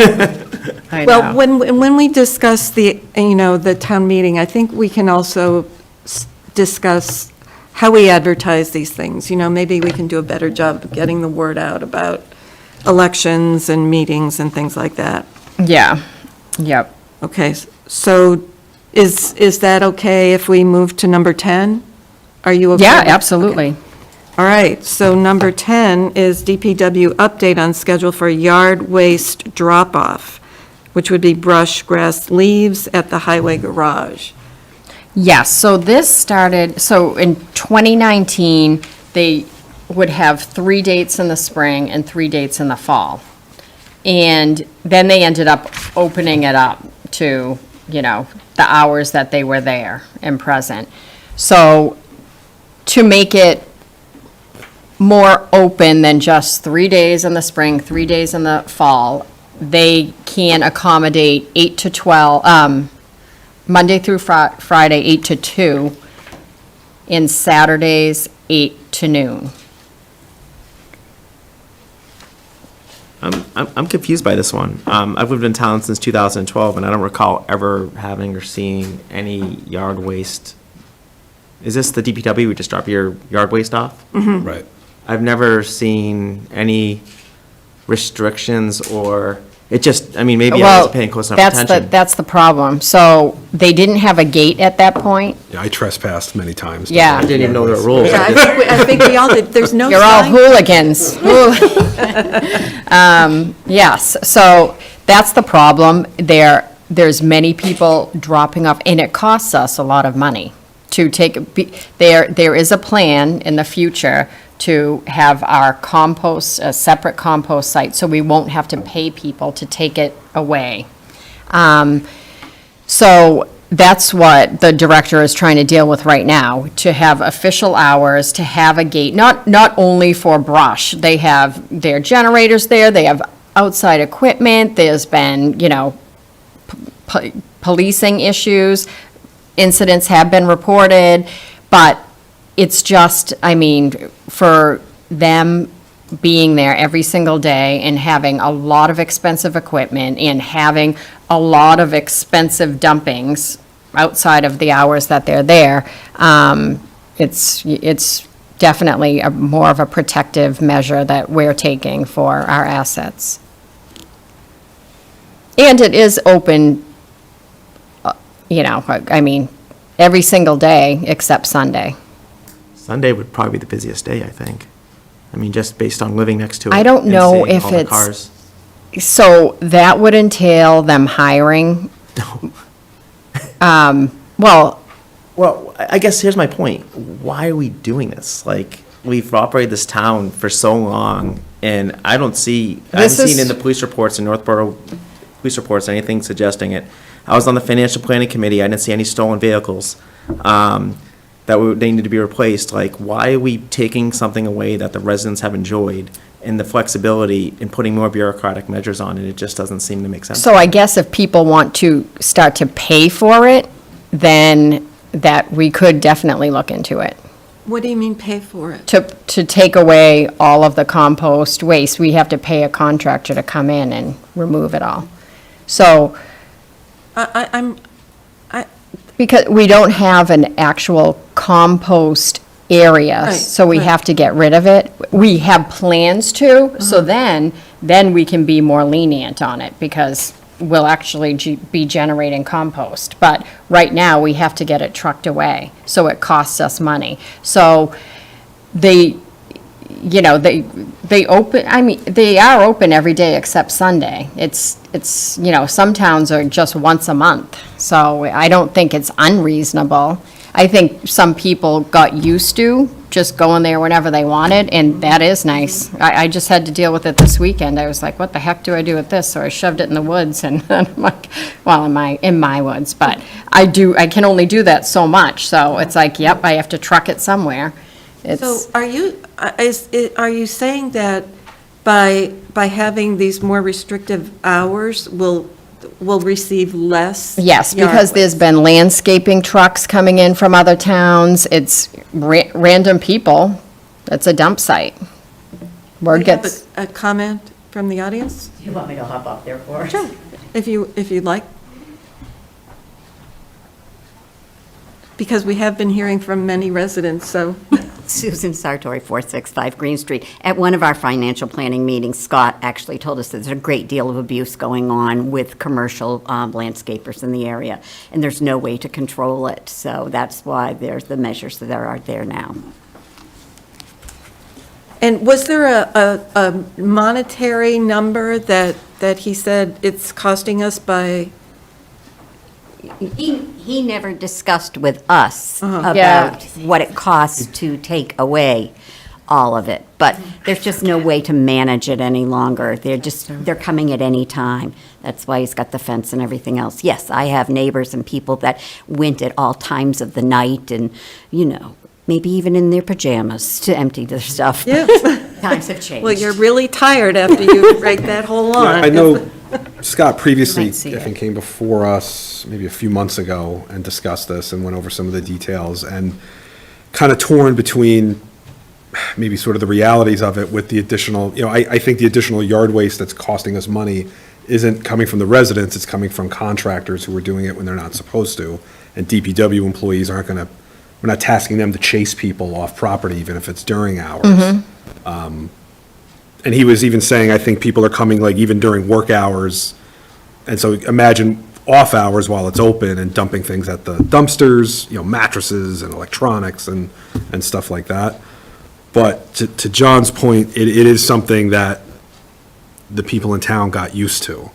I know, I get it. Even myself, I've done some late night leaf dumping myself. Not knowing That's I wasn't it, supposed I'm to. gonna find, It's all- he's at a damn meeting, he's not at a damn. No, I'm sure he'd like this. how he No, really he's feels. Really like a physical structure, like He's like, here's security footage. and I'm of at a my-" damn meeting too, no, just kidding. To your point, though, I feel like we're taking, and I don't think people got used to it, I think it's the way it operated. I mean, it's 2012, and I've never heard of such a thing, so. Right. Well, so it's probably the cost, so he said it's 140,000 in fiscal year '26, he had to budget, he spent 150,000 in fiscal year '25. So there's a cost to it, and it's not just, like you were saying, it's not just Northborough people, it's people abusing it, in high volume, like a landscaper, think, if you do one person's yard, it's But a couldn't lot you of put, waste. no landscapers, please take notice, or Northborough residents only, please take notice, and have an enforcement? So- Where we can actually,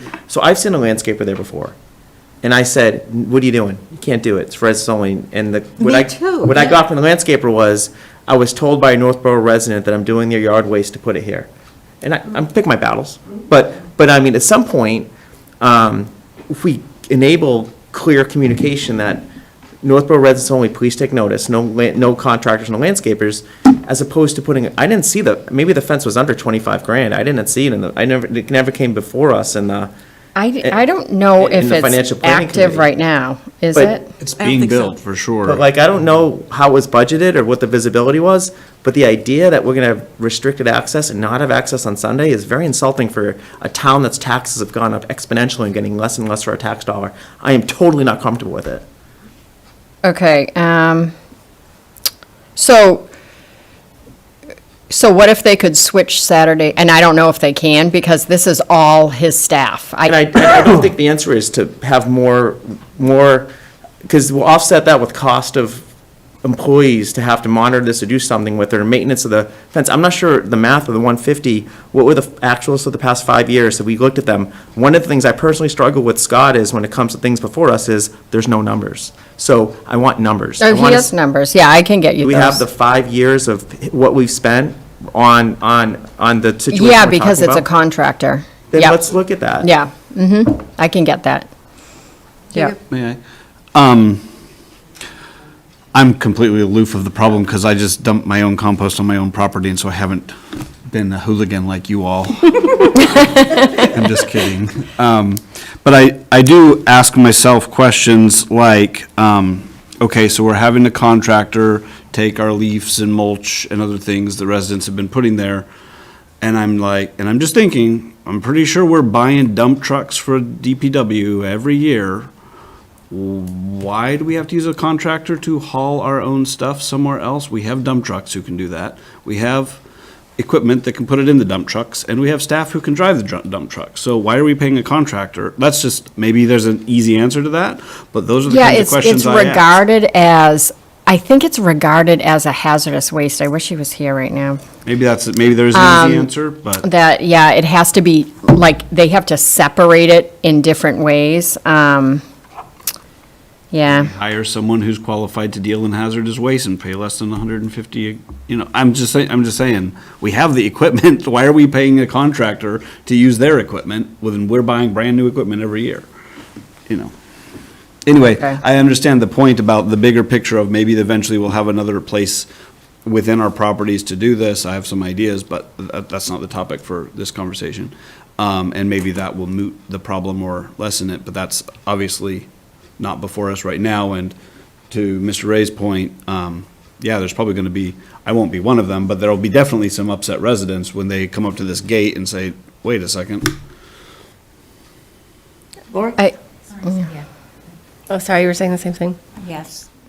An audience member has his hand raised. oh, Did you let them in? No, do you want me to? No, he lowered his hand. Oh, Oh, I definitely, it's a tricky situation, because yard waste on the weekends, I wouldn't be able to go in the middle of the week to drop off yard waste because of work.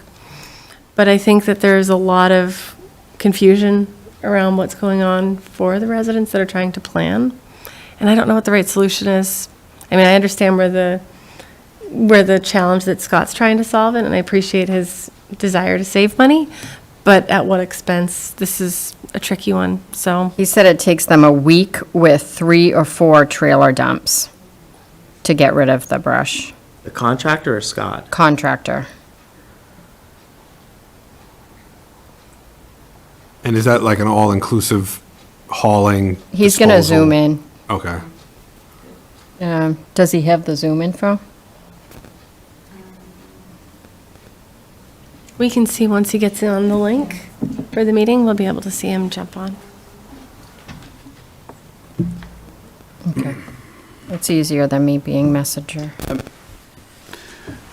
While he's getting in, if I may make a comment.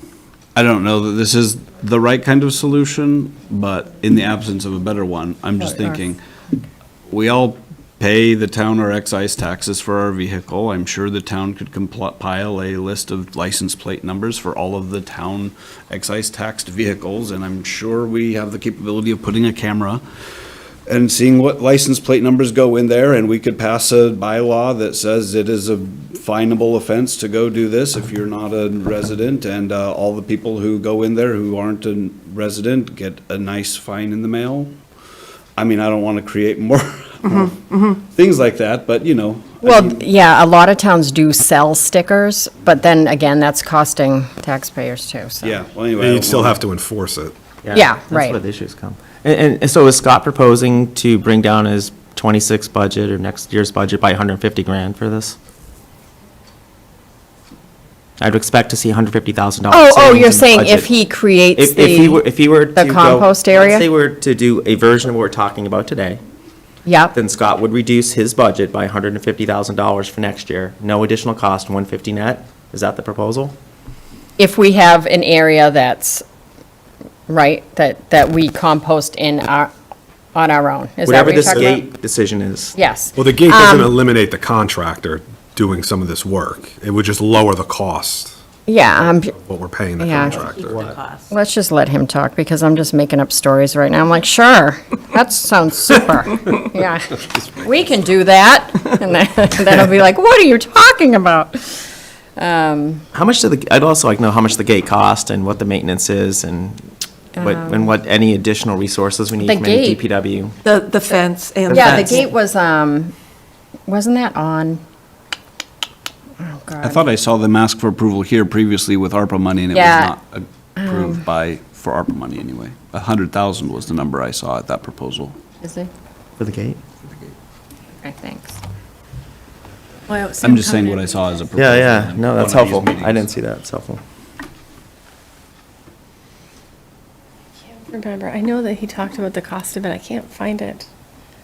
I thought it was, I thought the fence and the gate was 100 or 125. Why wouldn't that come? Oh, I'm sorry. Oh, here he is. Oh, here it is. Okay. Thank you, Sue. Are you gonna put him in? Thank you.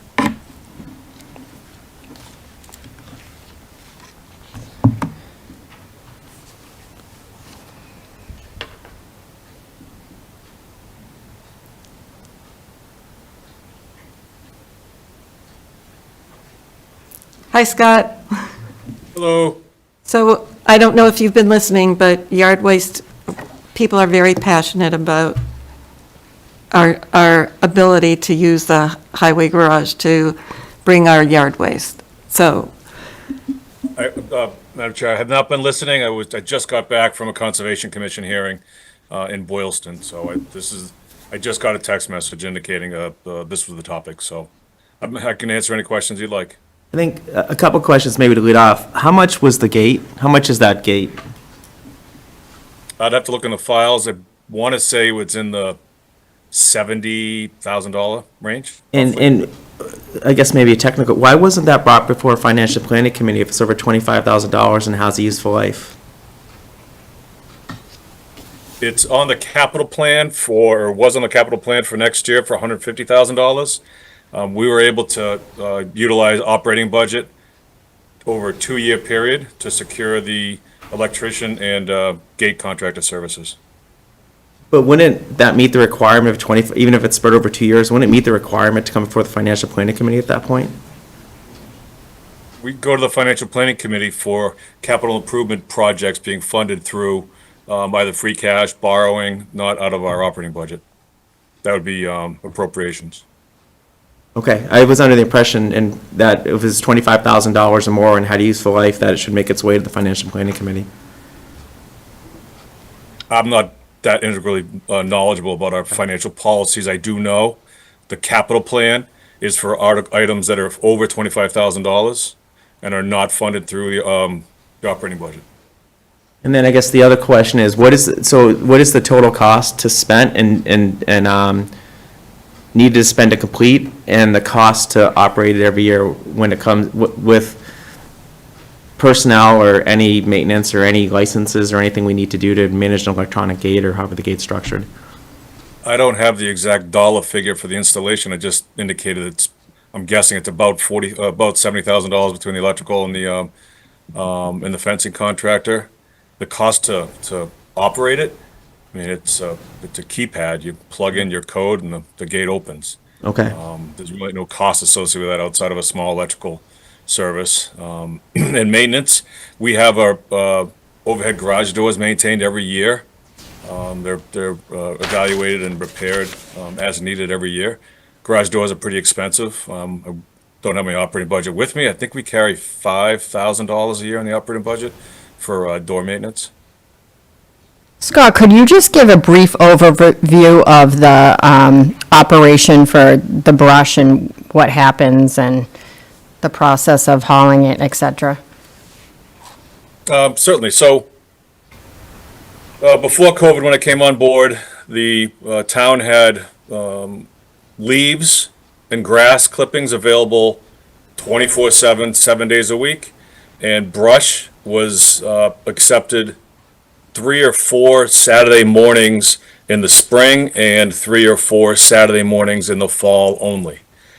When 2019 was the last year we did that, as everybody knows, COVID hit in 2020. We eliminated the brush days because it resulted in a large group of people congregating in one area. So we allow the brush to be deposited adjacent to the leaves and grass clippings. That still continues today. One of the challenges we found when we were doing specific brush days is people would put brush in the leaf pile, thinking it doesn't matter, but that contaminates the leaf composting process.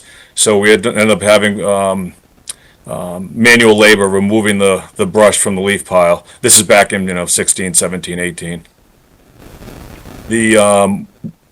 So we clear out the leaf and brush piles twice a year. Once right around July and again in December. The total cost annually has been increasing year over year. FY25, I believe we spent just about $150,000 on just the removal of leaf and brush, and we've budgeted $140 this year. The process to remove it, it's exempt from procurement law as it's a solid waste treatment, but we solicit quotes every year or every other year from a variety of vendors to remove the brush, leaves, as well as catch basin cleanings and street sweepings. The latter two are contaminated materials. The contract gets awarded, the contractor comes out, the brush and leaves take maybe a week, maybe 6 days. They'll have a platoon of 3 or 4 trailer dumps and a very large excavator sitting at the yard 8 hours a day to remove it and dispose of it. I'm trying to find what we did, what our costs were right now. And then the plans in the future is to create our own compost area? I don't know. I'd like to. I have that in the capital plan. The town does own a large tract of land on Boundary Street behind the dog park. The property users around it, and there's a sewer treatment plant, There's the Assabet River, there's a few residential properties, but they're kind of over a crest. I don't know if it's a viable location or not, but the cost is growing every year. So here we are, FY25, solid waste, leaves and brush. Again, this comes out of the solid waste enterprise fund, is $159,000 actual spent. FY24 was 150. FY23 was 112. 22 was 102. It just keeps growing. And that comes out of the solid waste budget. Is the cost growing because they're charging more, or because we have more compost, or both? Yes, both. Okay. Yes. And I mean, the idea of the gates is, it's not solely the solid waste. There's a lot of illegal dumping.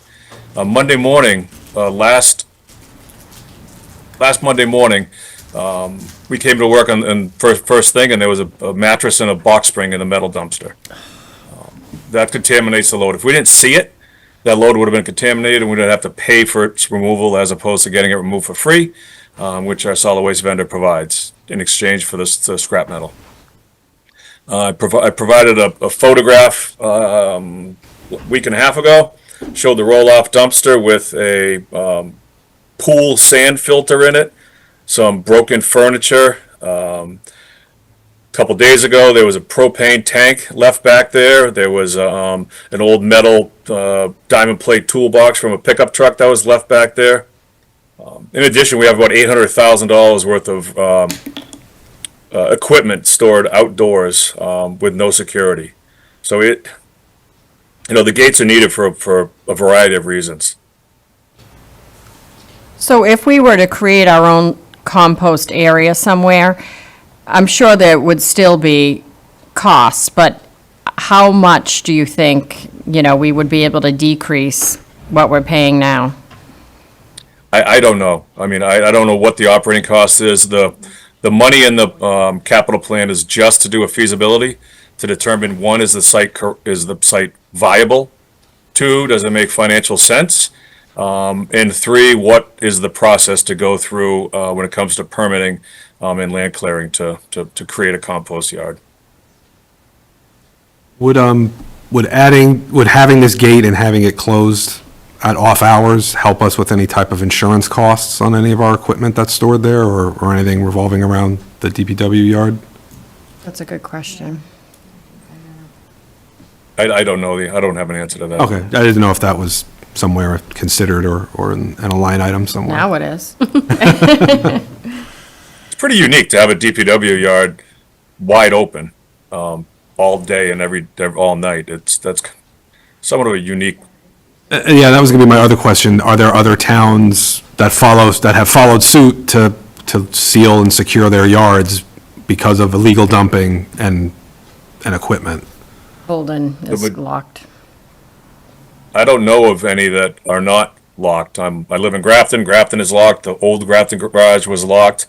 Our water garage is locked. All of our drinking water, our Brigham Street drinking water location is locked. Shrewsbury's locked. I'm trying to think of the other. Westboro's locked. I can't think of one that is not locked, not secured. But some of the towns do have curbside pickup. They offer that service. So the the goal is to have this dumping of yard waste be as safe as possible to prevent any illegal dumping. But I think what I'm hearing also is that this is a service that a lot of people in town have really appreciated. And, we are facing a high, a considerable increase in taxes, and it's, to take away a service like this is, is troubling to people. Not only that, but the hours are, they don't really work for when people are doing their yard work. They come home from work, they do the yard work, and then maybe they go at 7 o'clock at night to bring their bags, or they work all Saturday and want to bring the bags on Saturday evening. So I think, am I correct in saying that it's, the hours that are recommended right now are maybe surprisingly restrictive? I think it's right. Okay. And can I just bring up another point? So there is a group of people in town who are doing amazing work at the trails, removing invasives, removing stuff that people have brought, where they have brought their yard waste. And I think if we're going to restrict these hours, people just want to get rid of their yard waste, and I don't want to see those trails get any more, any more yard waste and invasive plants than, and defeat the purpose of what that group is trying really hard to do. I mean, they go out on weekends and pull English ivy and get trees out of the trailheads. So, Yeah, we collect that material for them. yeah. But yeah, they do, yes, and thank you very much. But I've seen that group work, and it's hard work. So, any other comments? Yes, Well, I did have one question. Thanks, Mr. Charpentier. I did have one question, rewinding back a little bit. You mentioned the difference between the leaves and the brush that folks bring. And then you also had mentioned something about the street sweepings that, of course, our street sweeper picks up. And then I thought you said, but I might have misheard you, that the street sweepings are what makes it contaminated. That makes total sense to me, because who knows what's on the street, gasoline, oil, whatever you're picking up from the street sweepings, probably, I would agree, is going to possibly have contamination. But is there a way to keep that separate from the leaves and brush and not have the leaves and brush that are brought there be contaminated so that they can be disposed of more easily and cheaply? Is that a possibility, or did I miss something? Yeah, I may have miscommunicated that. They are kept separate. Catch basin cleanings are kept separate from street sweepings. Both of those are kept separate from leaves and brush. Leaves and brush are separated. We do as much as we can to keep the cost down. Brush being put incorrectly into a leaf pile is problematic, because we need to have staff remove those branches so that the leaves and grass clippings can be compostable. But yeah, the catch basin cleanings and street sweepings are kept separate. They have to be characterized environmentally, so they don't commingle. We don't commingle anything. Okay. So back to a couple comments the chair made. So there's obviously concern with taxes and operating budget costs. What we're proposing is what any DPW yard that I can think of does. And in order to increase the operating hours beyond what was recommended, would require additional overtime. Our crews already work Saturday mornings in the spring and the fall to maintain the level of service currently provided. If the hours were to be extended or expanded, it would require more overtime pay. And if it was expanded to all weekend, these are parents, these are fathers and brothers, and they have children that play sports, and to force people in on a Sunday to open the gates and monitor the grounds just seems a bit excessive, considering what practices are elsewhere. Grafton's leaf dump is only open on Saturday mornings, and you need a dump sticker to go there. And they have they accept leaves and brush, and that's it. so there was a suggestion of having a camera to deter people from illegal dumping. Would you consider that? Put anything in that the board chooses, but who's going to watch that? We show up Monday morning. There's a mattress in the metal dumpster. There's lawn furniture in the conventional dumpster. There's big pieces of iron hidden between the dumpsters. And 2 landscape companies came by in the afternoon and dumped off their stuff. I don't know how I don't know how you do that. Who's going to sit there and watch that video to determine who it is and hope that we captured a license plate and then the police department's gonna have to track them down for illegal dumping, which they've done before. They've gone to Marlboro and engaged with, landscape companies there who are doing it when we happen to catch them. It seems like a lot of cost when, just locking a gate to secure your facility is all that's really needed. I just wonder how much is actual cost versus how much is physical deterrent. If you say, like, you're on camera, you show a camera, and how many people are gonna take the risk of that. The monitoring piece, you'd have the evidence if you needed to. I'm not suggesting be actively monitored versus, I think taking away the flexibility to residents of enjoy. I mean, Scott, I was conversation earlier, I've heard 2012, and it's always been at your convenience, and generally that a lot of days of Sunday. And I think residents are used to just having that as a way that they kind of live in town. So where we keep on like increasing taxes and we start taking things away, I totally respect what you're saying and I understand it. But like, and what's not as clear to me is like, you spend $159,000 by implementing this, what is that cost going to be? What are the true savings? Is it 159? We can just reduce the budget next year by 159 and it's easily done?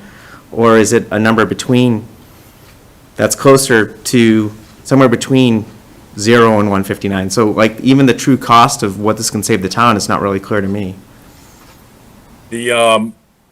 So just to clarify, previously in the 20-teens, 2019, 2015, 16, it was still 8 to 2 during the workdays and designated weekends for brush.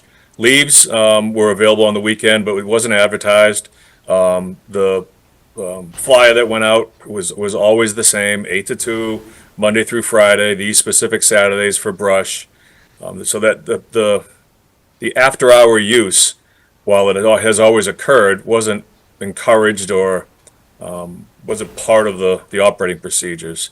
The amount of money saved by securing the facility, I don't know what that difference is going to be. The goal is to not have contractors coming there and dumping. And obviously illegal dumping in the back is problematic. I don't know what's being put into the roll-off dumpster. We don't know. We've been lucky so far. Nothing has been tossed in there that was explosive. We didn't have the propane tank. People were nice enough to illegally dump them outside of the dumpster, not throw them in. So I'm willing to do what the board chooses. I just, not many DPW yards are completely open to the public 24/7, especially with the amount of equipment we have outdoors. Or Would it be a possibility, because it sounds like just having some additional hours would really offset some of the stress that is affecting the residents, but still provide the security for the town? Would this qualify as senior work-off program hours, where people that are taking advantage of those programs would be able to spend time managing the gate and who's accessing it? it's an idea. Is that something we'd have to discuss? Can you hear us? Scott? I haven't utilized the senior workout program, so I'm familiar with it, but I don't know anything about how it operates or works. I'm not sure how many would be comfortable. Okay. Right, I mean, it's something that could be confrontational. I mean, I guess the police are right across the street almost, but they're mostly out driving around, Well, I right? guess from a deterrent perspective, though, if they see something that looks questionable, they call the police, and Or we give them a taser. there's always that. Yeah. Yeah, I mean, We it's, do have signs out indicating that the facility is under surveillance, and you can see from the cameras across the street at the police station on the cell tower, they're not having a sign up that says there's a camera here isn't a deterrent and hasn't been yet. I mean, somebody went and threw a brick through the window of the police department. I mean, if people do a lot of dumb stuff on camera, smash and grabs and commit other crimes, like, the camera only goes so far. And I think to Scott's point, who then monitors that, who follows up on it, and then is that just more cost that you never actually saved anything, you just spent the money in another area? I always thought the goal was prevention and not enforcement. We want to slow down drivers and not just pass out tickets. We want to stop illegal dumping. and not just catch them and punish them. Scott, Educate 'em. when you were going over the numbers, there was a dramatic jump, I think, from like 20 to 21, where it went from like 104 or 112, shot up. 112, 150. Yeah, so is in your opinion, from what you've seen, is that from the increase in the illegal dumping, or was that cost increase, or, like, I know you said it was both, but that's a fairly dramatic shift. Was that kind of cost increase, or was that you seeing this more and more often, which was the impetus for going the gate route, right? It happens to coincide directly with COVID and us going from specific days to sort of That makes I don't want to sense. say a free-for-all, but So with the gate going back to specific days, it's the only numbers we can kind of look at, it's possible to go back from, instead of almost cresting up to 160 a year, maybe going back to 120 or 110, or whatever those other numbers were, if that's where the increases are coming. I'll give you an example. I just pulled out a couple of the agreements. So the FY 2019, the year before COVID, the 2019 contract, lawn and leaf waste was $16.95 to get rid of a cubic yard, so call it $17. And in 23, it was $15.35. So the price per yard has actually gone down, and it varies depending on what facility is accepting and what facility is not accepting and the like. But that's so, the price for leaves and yard waste went up from 100 to 150.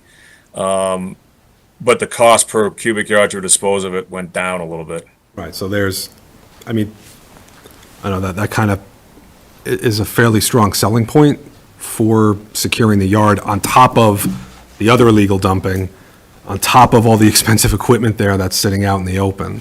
I don't like telling residents we're going to maybe take away something that has always been.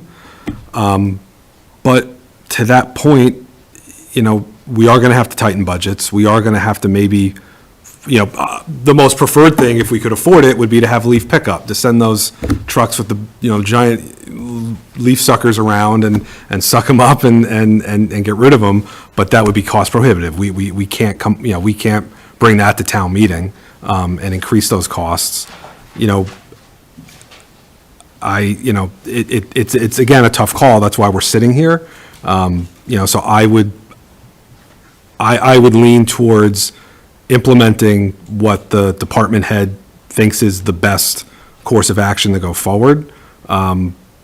And I think he's laid out a fairly convincing case, and from looking at the information of why we want to implement that and why we would want to go forward with limited hours and the gate.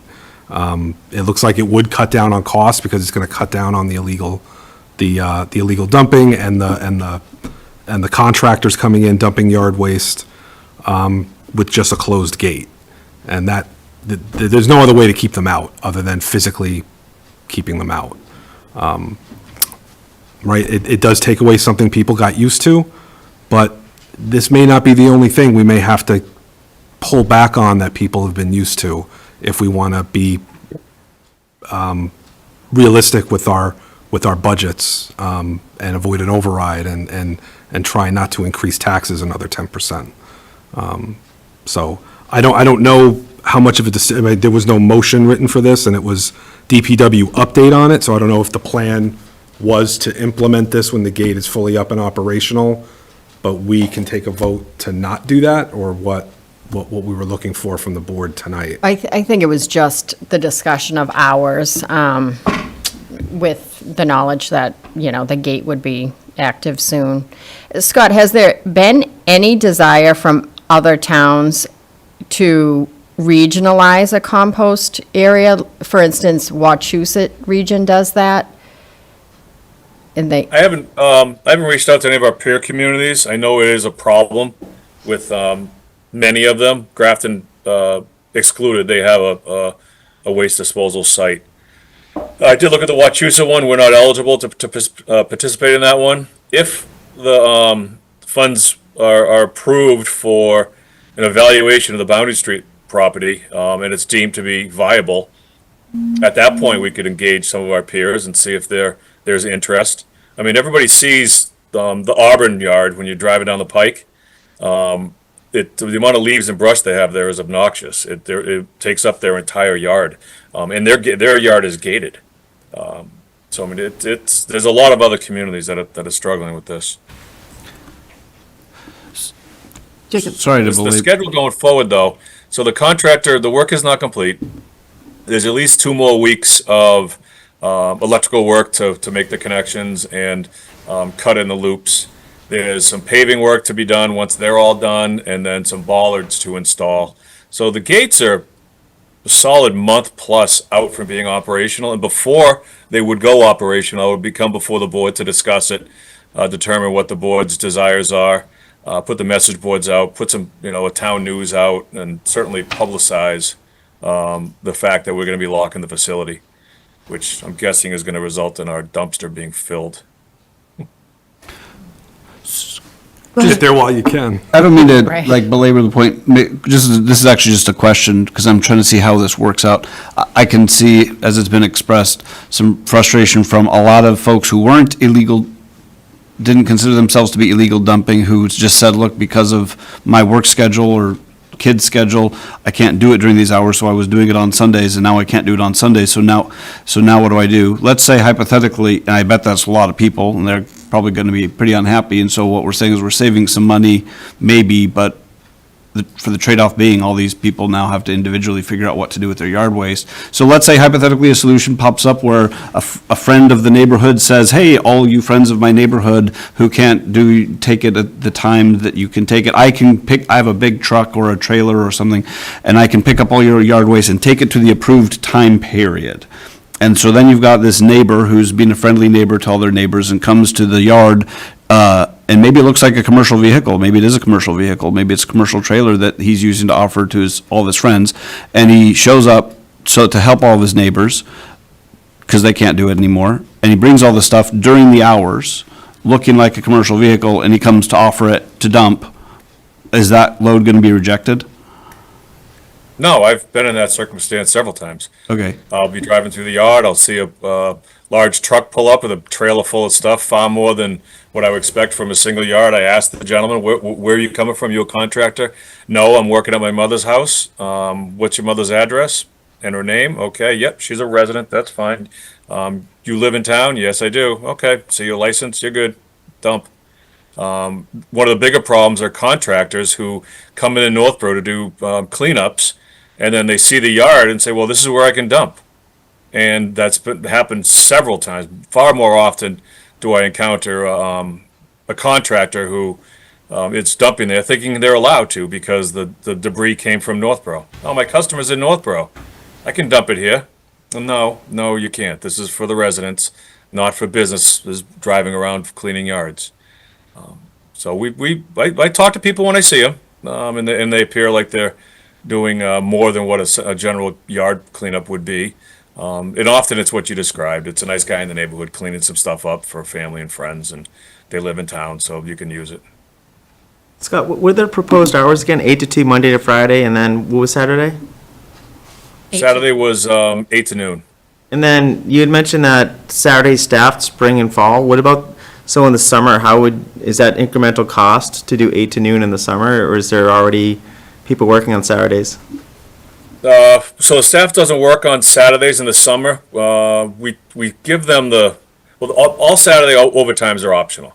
They're not required. The vast majority of them come in to do the work, get some overtime, keep up with the level of service in town, and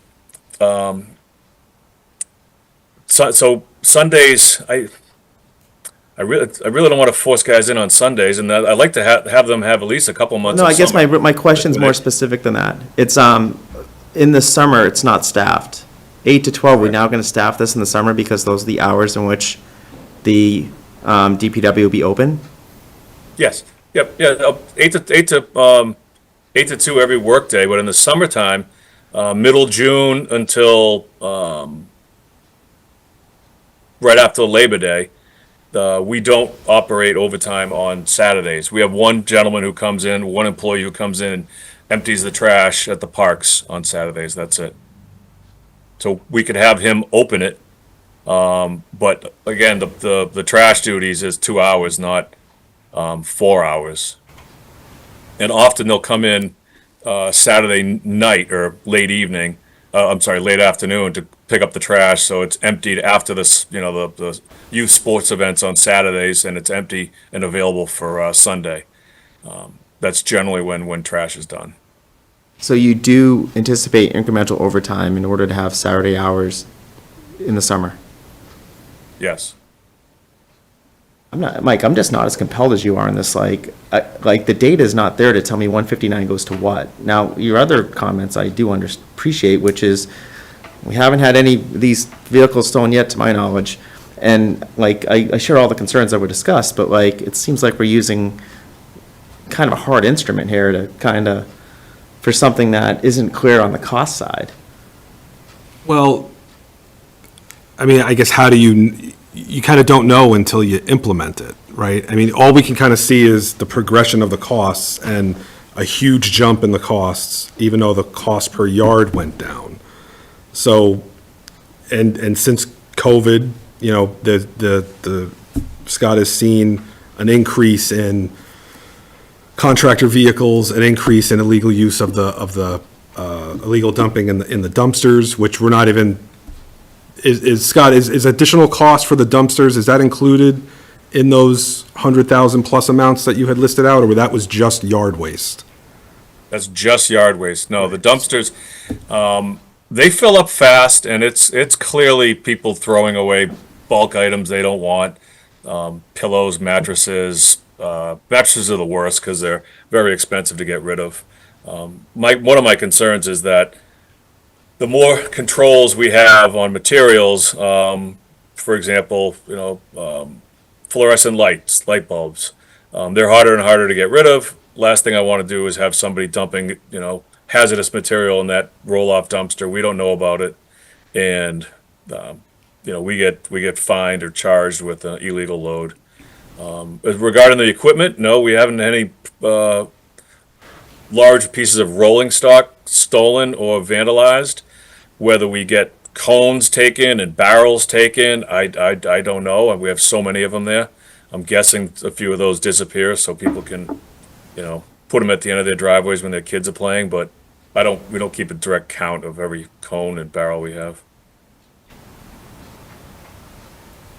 Right. Okay, so what you're saying is that there's a lot of dumping of things that are difficult to get rid of. And I can understand that. You have to, mattresses have to go to a special place, the light bulbs have to go to a special place. Whatever happens with this whole thing, it would be nice, I think, in town to have more recycling events so that the mattresses, I think, are separate, but more events where people can bring their, like the hazardous waste that we do every year. We do it once a year, right? That's correct. Right. There's If we opened it up currently to. a recliner between the dumpsters at the highway garage today. There was this afternoon when I drove by. That does two things. One, we have to pay to get it disposed of. And two, it takes revenue away from the Solid Waste Enterprise Fund by that resident not purchasing a bulk sticker. It's not a lot of revenue, but it's revenue, and it increases the expense side and decreases the revenue side. It's, small things like that end up adding up. The recliner's not in good enough shape that you could use it as a chair, save some money, save on a chair, right? No, but. So this gate is electronic, you said, right? Is there any way that it can be closed remotely? No. Well, I mean, I'm sure the technology exists, but that's not what the gate system that we're implementing. Oh, and when I bring stuff on Saturday morning, am I to assume that there's someone in the garage watching people bring their stuff? Or is that person out working? No, there's always a body at the garage.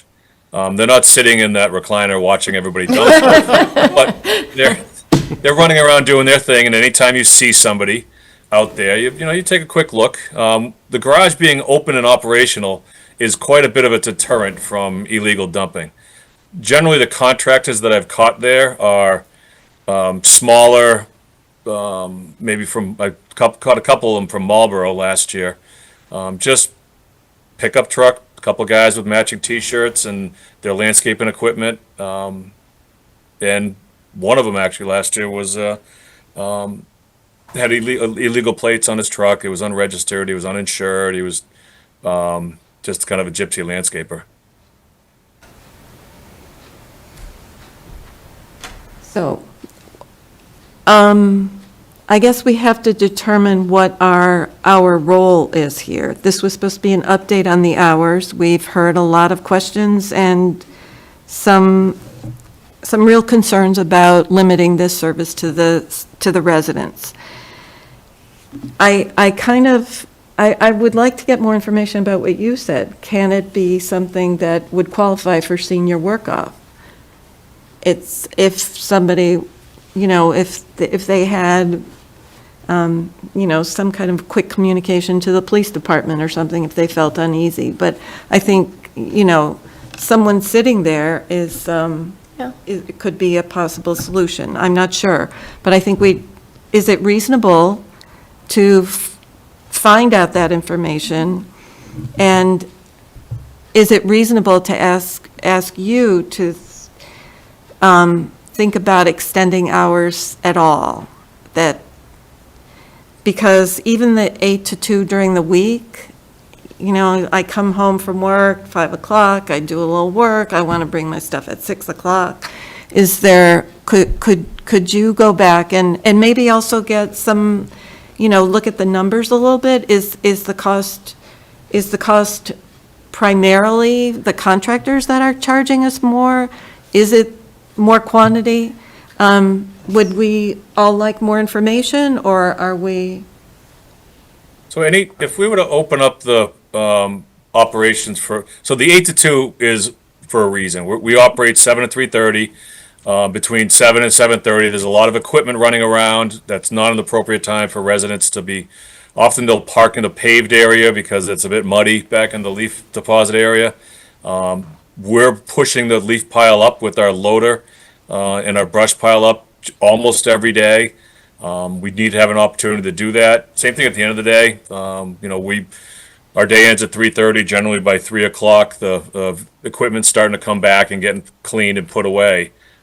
That's where those hours came. If you wanted to have extended hours beyond that to, 7 p.m., 8 p.m., you have to have somebody there. The idea of it being unsecured and open without someone there keeping an eye on things is where we've been for the past 10 years and how we got to where we are today.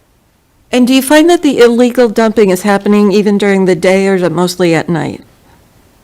I found people there in the afternoon. Town hall, we work till 4 and then 7 on Tuesdays. I've been there at the highway garage between 4 and 7 on a Tuesday, and I saw a couple times residents throwing trash in the dumpster, like their kitchen bag. And I asked the gentleman in one instance, "What are you doing?" He goes, "Oh, I'm just throwing my trash away." Well, you can't do that. This isn't for the residents? Mm-hmm. No. 15,000 people don't dispose of all their household waste in a 15-yard dumpster. No, that's not what this is for. Well, that's, so that's a little bit of a communication thing, but can we find out about the senior work-off? And Scott, would you get a few, more, as much as you can, figure out the cost and maybe talk to staff and see if somehow we can extend the hours, especially on weekends, I would say. I just think that once we start adding cost, we're putting ourselves in this silly position where we're trying to save money to spend money. And that's where I get anxious about it. And it's like, so we're taking away what residents have been able to enjoy and kind of their life and not have to think about it. Now you're thinking about it. And so to me, that's the internal debate I'm having. And that's with not knowing what that 159 goes to. I would have loved to seen a simpler approach that, and granted, it wouldn't solve all the problems, that either putting a camera on there, and a notice that you are on camera, because there's a lot of studies that do suggest that if you're being watched, you act differently than if you're not. So like some little things you do to bring the 159 down versus creating the situation right now, we're spending how long talking about the fact we're going to surprise residents with this. So that's the internal debate I'm having, is like we're talking about it. I think And many the of us- dumpster that the resident was disposing of his household waste in has a sticker right on it that says, you're on camera. And doesn't bother them. There's a giant sign that says resident use only, no contractors where the brush disposal area is and leaves. It doesn't deter. And what would I'm it happy to take- do what the board wants. If extended hours beyond what was emailed out is what you want, then that's going to require additional overtime funding. And we have the resources, we have the funds in the operating budget. It just means we won't replace guardrail, or we'll do less paving. There are other, we already bought all our flowers, but there are other soft costs that the services that we can cut in order to provide that service. Well, I don't think that that's the solution we're going for here. Let's find out about the senior work-off, and everybody think about how we can get to some situation where the residents are not quite as restricted. It's a big change. You have to admit, it's a big change. So. I don't disagree. It is a big change. And It's a I change agree with John, but I also very worry about stuff people are bringing in that could be potentially dangerous, so. We've had fires there in the past, on 2 instances since I've been here, in the leaf pile. Actually, one of them was noticed by one of the employees who lives in town, was driving by and saw it smoldering. It was, what do you call it, charcoals. Somebody dumped their charcoals there. I was just gonna ask, was it a spontaneous combustion situation, or was it a charcoal situation? Because It was charcoals. We weren't turning it over. Spontaneously combust, but. Someone threw a laptop battery in the pile. Anyway, no more Throw ideas. vape in the pile. Life is difficult. It's difficult to get rid of things. It is. We're essentially proposing to implement something very similar to what a lot of other communities do. And Julianne, your idea about the senior work-off, that's what Grafton does on Saturday mornings. You buy a dump sticker, you can go there. There is usually a senior work-off resident there. You show your sticker, you go in, you dump. Sometimes they'll get out of their vehicle and look in if you have a tarp, just to see what you got in there, so you're not dumping concrete. It was actually Laura's good idea. No. I like the sticker idea. And Managing it easier. Yeah, if you could get more information about this sticker, I think people would, even if we had to pay for it. Yep. Right? If we, The way we did burning permits. right, exactly. Yeah, if it was, I'm making things up right now, $3 to legally and whatever, do it here versus $10 of gasoline I'm gonna have to burn to go somewhere else, that's a no-brainer, but. And that would I'm give not you more saying money. That's a solution, but. Okay. I think that's good to keep. Okay? Are we ready to move on? Thank you.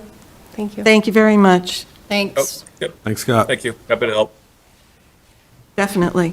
Okay.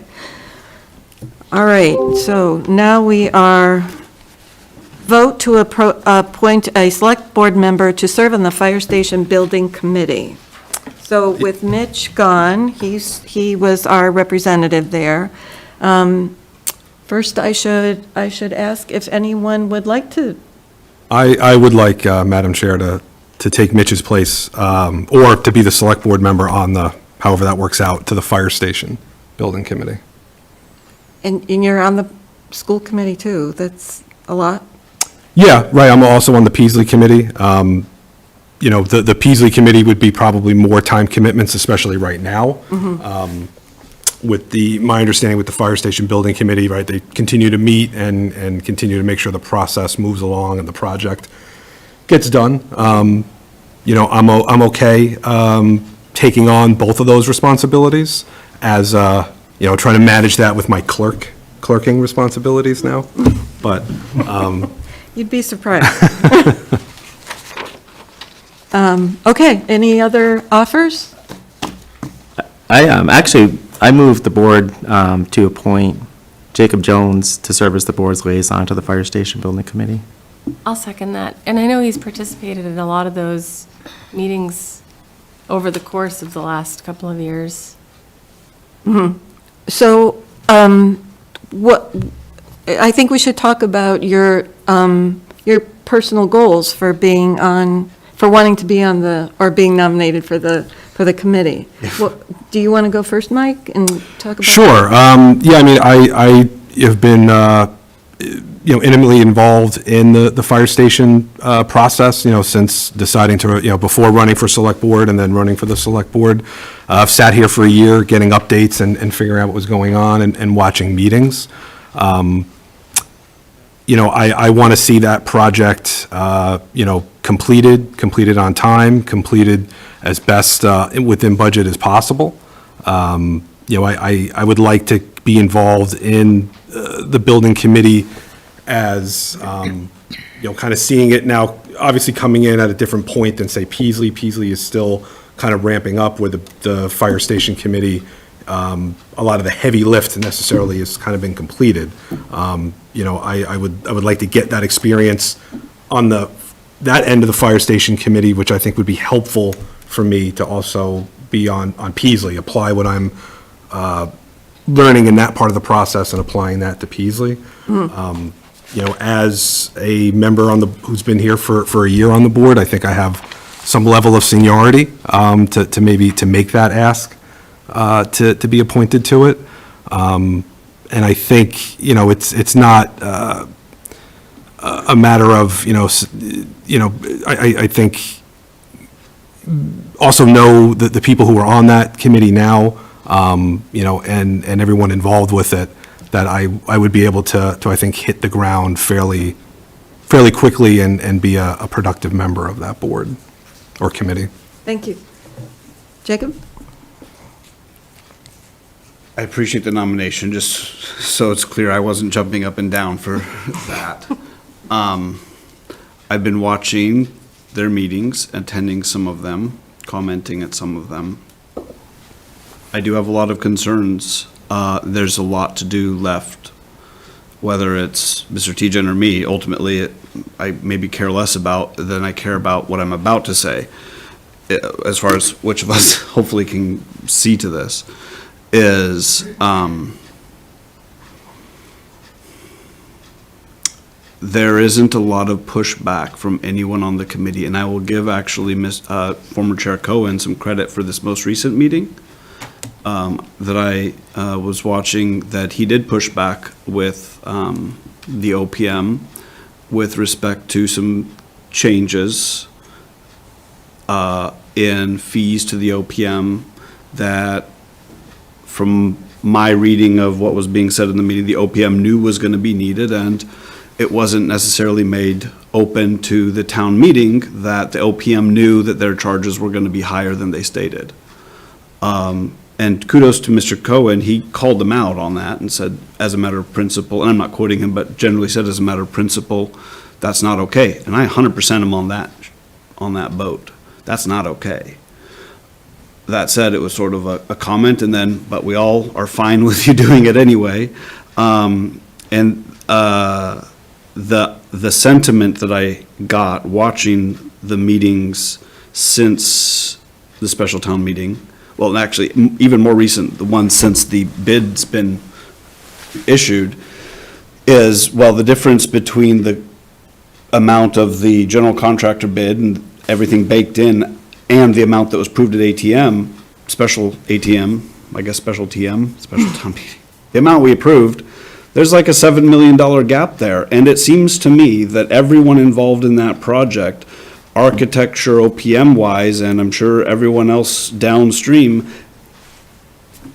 my view of it is some people say that, I don't know what's in their minds, but it's going to be treated as a slush fund of $7 million that the town has already said we're okay spending, but that the actual bid that came out for the project that we approved was 7 million less. But now they know they're not going to have to come back to town to spend that extra 7 million, so everyone there is going to be trying to figure out justifications for spending another 7 million. Another problem that I have with the current direction of that committee, and of course maybe one member, whether you or me, maybe can't change the battleship's course here with only one vote, but I'm a little bit troubled that the committee appears to have just given change order approval to our fire chief up to $10,000 per item. I'm just gonna say it how I see it. It's a little bit of fox watching over the hen house. To have the chief of the department whose building it is approving all this expenditures, and now that we have a $7 million slush fund for that. Now, I'm sure he will act ethically, and I'm sure he will do what he believes is best, but I don't know that what he believes is best is the same thing that I believe is best, or that the town would believe is best if they were given the opportunity to weigh in. The fact of that board being so willing up until now to give as much deference as they have is troubling. The fact that we have two very good and respectable, and I'm not personally criticizing them in any way, but two members of our fire department on that committee. I mean, they should have been advisors to the committee from day one. So the committee's troubled. If we want to appoint Mr. Tejan, I'm kind of like, but I will be critical of that committee. And I think whether it's from me or from you, they need to hear it and not just run along the let's spend up to the $42 million boat.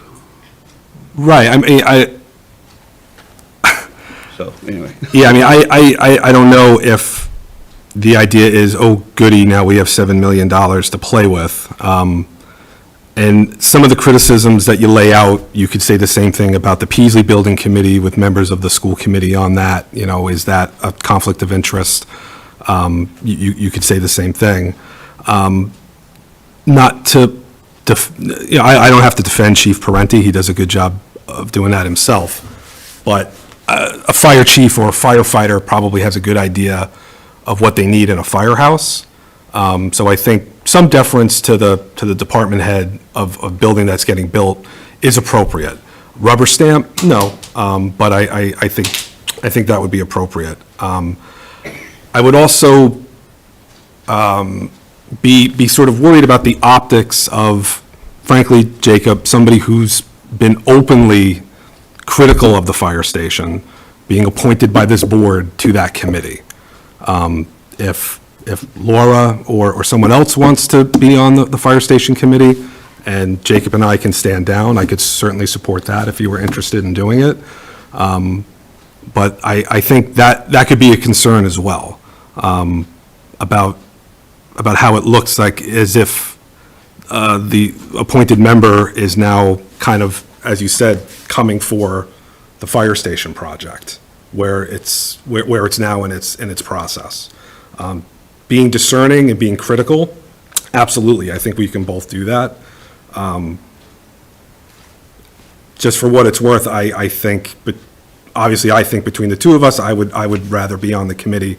I would ask for someone to make a motion to nominate me, and at least if you're going to vote Jacob in, I would at least like an up or down vote on myself, just so that it's on the record.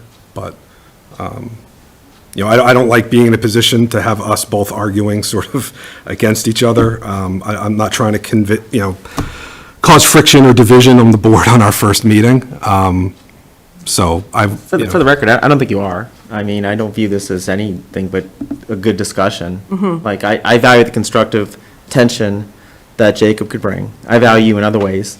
So, like, for me to feel that Jacob is the person that can make the most impact is based on that view, but I think you're totally capable of it. But I think we should have these conversations. Yeah, it's not creating tension. You both have slightly different approaches, and it's for the rest of us to consider. Excuse me, Chair, there's a public comment. Oh, good, You want to take it? sure, yes, please.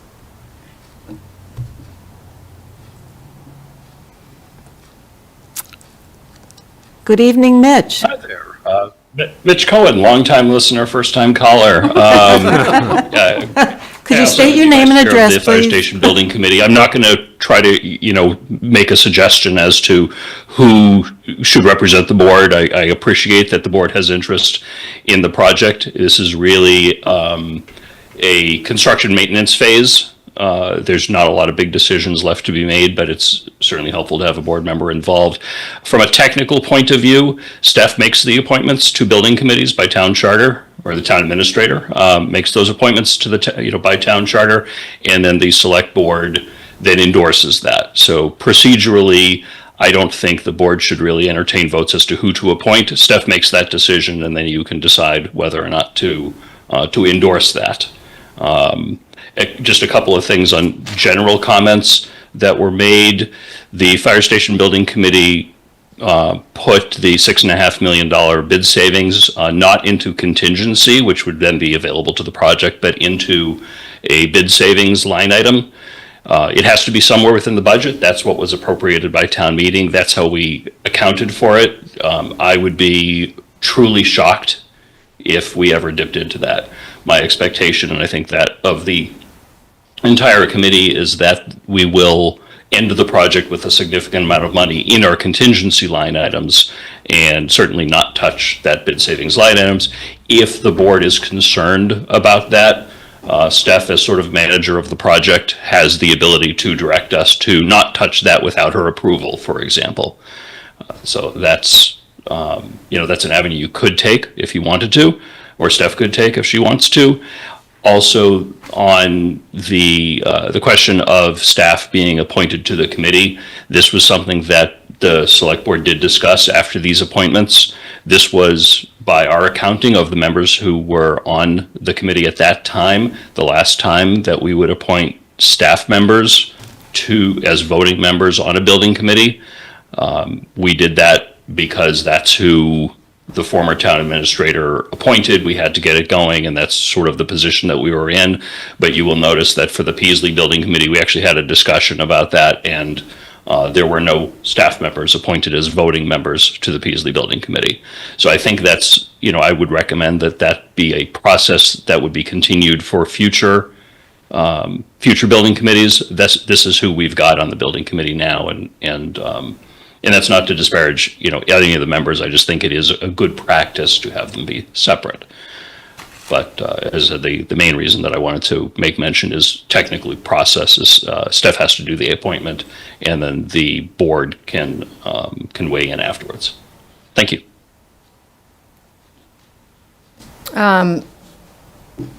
Yeah, I think we had valid conversation. It might be best if neither Mike or Jacob, are there any other members that would like to put their hat in the ring for this? I think you both bring a lot to that committee, and I don't feel like I've got the same ability, or I don't think I could do that. I don't have the same background that you have to bring to it. Could I ask a question? Would two areas kind of concern that I have for what still remains to be done in the project, which is a substantial amount, but one is, I'm even careful to bring it up here. I've mentioned what I now deem the C word because I've been silenced on it a few times, but contamination several times, and every time I feel like I've been shut down. We've heard promises that there's 1,000% guarantee that there was none anywhere on the site. Great, I hope so. I'd want to be sure that those loads that are being taken out of soil are being tested. And I think that's in the original estimate. The original 50% design phase estimate had actually assumed $750,000 would be to dispose of contaminated soil. At what degree of contamination, who knows? It could be super, super safe, relatively speaking, but technically contaminated, and it costs more to dispose of technically contaminated soil. I'm not trying to raise alarms here of like hidden mysteries, but the reality is it was a gas station. Whatever level, and I understand it passed the thresholds to purchase the property, 100%, and I'm not trying to, again, suggest anyone's trying to hide anything, but I'm just legitimately concerned that for a block of earth, that we're going to dig 75 holes to our water table through, if someone's not keeping a little eye on making sure tests are done appropriately, which I think are within the scope of contracts, I'd be concerned. But the fact that every time I say the C word, I get like, shut up, Jacob. No, like, I'm not okay with that. I'm okay, I should be able to ask those questions without someone thinking that I'm, an alarm raiser. I hope that there's no issues. I 100% hope I there's got no an issues. email this morning Yeah. about that from the chief. He said, just a quick update, our OPM put out an RFP for materials testing for the project, and based on the results, we awarded the proposal to Yankee Engineering and Testing, as they were the low bid by $25,000 and were recommended by Colliers. Great. Okay. So, Yeah. super. And as long as it's being done and followed up on, this has been a super discussion. If you get the message that I'm saying here, I'm actually happy to support Mr. Teachin going on the committee. I don't know, that may not be what anyone wants to, like, I don't want to, I'm not, they're not going to like me on that committee, and I don't want to join a committee that that people won't shake my hands on. So I would support Mr. Teachin going on that committee. John, are you interested? Or John. You think he's controversial? Like, I mean, sure, I'll go on the fight, I'll do that. But I'm not sure that I'm gonna bring a different, he's a smarter version of me. No. So like the idea that you come into it, but I think that we should be having some, I wish we had more constructive tension conversations during the process. So I love the fact that you've been such a deep observer, and you can tell, like, just the way you can tell. So, I mean, I feel pretty fortunate to have Jacob here and his insights, so that's why I nominated Jacob. I think he would be great on that committee, and I think it would go to help you establish yourself and I don't think it has to be a ill will that you're there. I think it's just the opposite, like, start to some bridges, credibility and trust on both sides, and start to have some productive conversations. So my perspective, I think those are good things. So that makes me actually more convicted that you're the guy, but that's just one person. I mean, yeah. So if you got Jacob, and then Jacob supports me, Well, I think, but I think and I do think having you on Peasley is fantastic, and dedicated time and your bandwidth, and not that you can't do both, but like, it's a good opportunity for Jacob to come and kind of like wrestle around in it and help make it better. So I Wrestle like that. is not the first word that I'd like to. So since it seems it's your decision, would you like some time to think about it? This is all kind of coming down on you suddenly. Yeah, I just want to make sure that whoever is appointed has a broad scope of, how we're working. And I don't mind your questions at all. I think they're normal questions that should have been brought up and should be responded to. But I also want to make sure that the person I appoint has goodwill, and they're, going to be working collaboratively with everybody, and not the, naysayer and block to progression. But other than that, Can I nominate this one here? I don't know if we're not voting anymore. I'm so whatever. confused. Well, There's it- a, But, I made a so- mistake, I'm sorry. It appears that we don't have a vote, that you so, appoint. yeah. I wanted consensus, of course. So, yeah, let me think about it. Okay. And we'll bring it up next meeting. They're probably not meeting, Unless- are they meeting soon, or for anything substantial, or? They do have based on the last meeting, anything between up to 10, Chief Parenti has authority on, anything between 10 and 25. This is about, and by the way, I have nothing against run-of-the-mill needs that happen as a big construction project like this. I would anticipate that, and that this kind of authority is needed somewhere. Totally. Between 10 and 25, if I remember right, they gave that authority to the chair of the FSBC and/or the vice chair, but now I think that the vice chair was Mr. Coe. I don't know. But at least the chair has that authority. And then above 25, they would need to call a special meeting. So if they do have something that comes up that they need quick, big dollar authority on, they will have to call a special meeting. Okay. That's what I know about their next meetings. I'm sorry, that's not probably too helpful. So it seems like between now and their next meeting, that we have some time to play with, for you to think about who you Yeah. would like to appoint. Yep. Mrs. Sartori, what is it, 465 Green Street? Yes, it is. Thank you. You're welcome.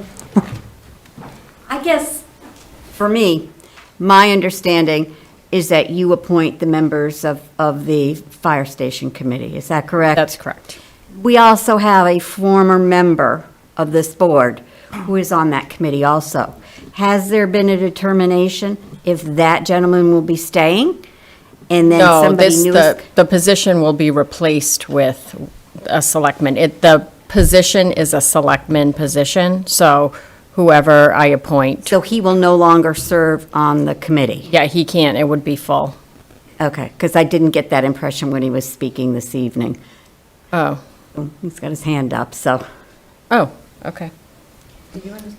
Mitch? Yeah. Mitch, could you, Hold on, let me. do you want to offer another public comment? And I don't think that you stated your address before. I think you need to let me in. Yeah, All right. Oh, there, Oh, we can okay, hear now you. I'm in. Okay, it didn't prompt me. You can hear me now? Yeah? Great. So I've been on, the multiple versions of this committee since 2017, long since I've been on the board. I'm certainly very interested in continuing. I've been vice chair since 2017. And, in the flip side, Don Rand was chair in 2017 as the select board representative and has continued in that role since. So I think it makes a lot of sense for me to stay involved. We did have a resignation last year of a voting member, so it's not a situation where the board is now full. The board is now actually short one or two if you include I my don't position, see if that, you will. Mitch. I don't So I see think where really there's. what you're doing is choosing who represents the board on that committee. And I would expect that I would continue on as just a regular voting member and vice chair unless there's some reorganization, which I wouldn't anticipate but could happen. But that's a completely separate question than the board's representation there. Okay, I don't have that, I only have one position open. The feasibility study was a different committee. This committee is completely full of the citizens at large as well. All right. All right, we can talk about that offline. Okay. So my point is, I think you're going to have to make a decision on whether or not this extra person stays. And plus, you're going to have to make a decision about one of your members from the Board of Selectmen. I think that this is a time when you all can start to trust one another, learn to collaborate with one another, and think about what's really the best thing to do for that committee to get that fire station built on time. We don't want to hold it up and have cost overruns. All of the questions you're asking are legitimate. I think you should have trust, possibly in Mr. Tejan or somebody else, but nobody else seems to want to do it. I think Jonathan's questions are very similar to yours. So I think you need to pick somebody that you think will be the best representation to make sure that the fire station gets done on time and under budget. Absolutely. Thank you. So you'll get back to us? Yes, absolutely. Okay. All right. Next on the agenda is to vote on the subcommittee recommendations for appointments to boards and committees. We have 3 volunteers who would like to be on Cultural Council.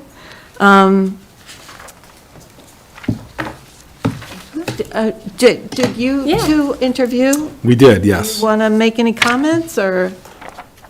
Feels like 1,000 years ago. I enjoyed the interviews with Mike. The candidates were great. Yeah.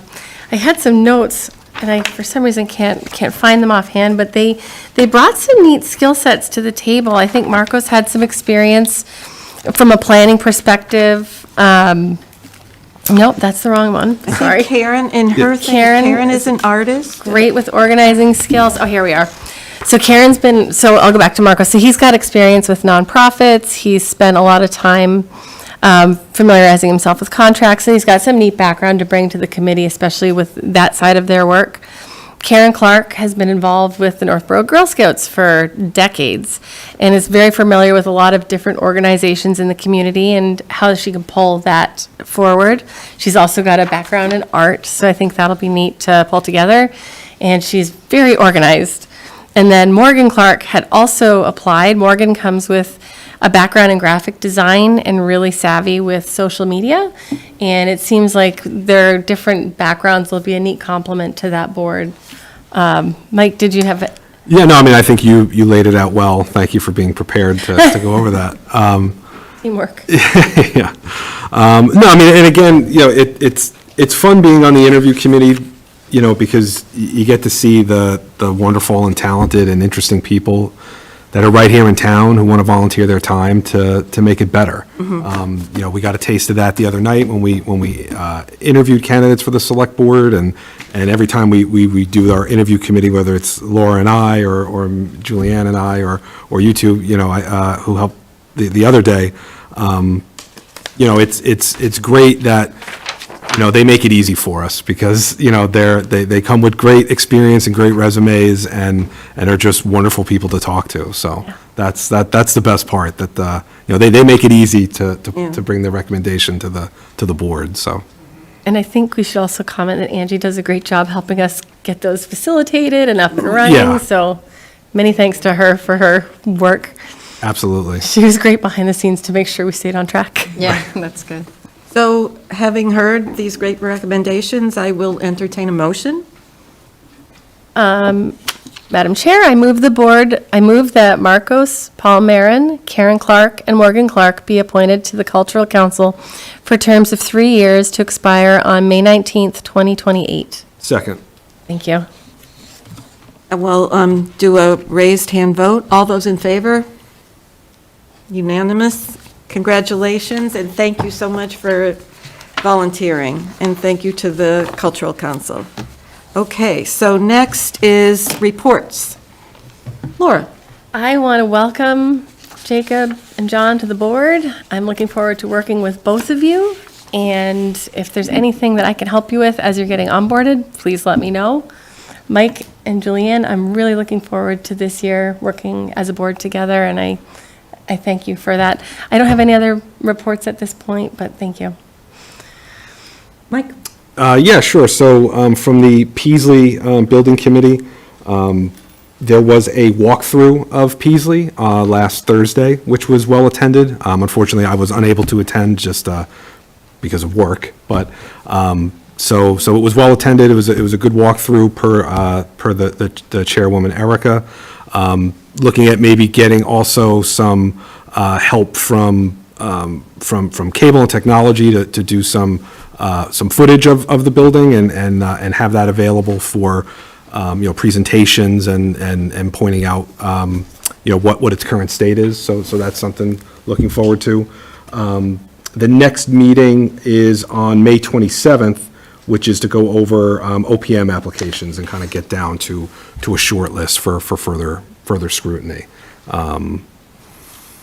And yeah, I think that about wraps it up for my reports. Again, I would like to say I look forward to working, obviously, with my colleagues from the previous select board session, or whatever we call it, and the two gentlemen here to my left. You know, I look forward to lively debate and hopefully good decisions for the town and you know, handshakes and whatnot after the meeting, so.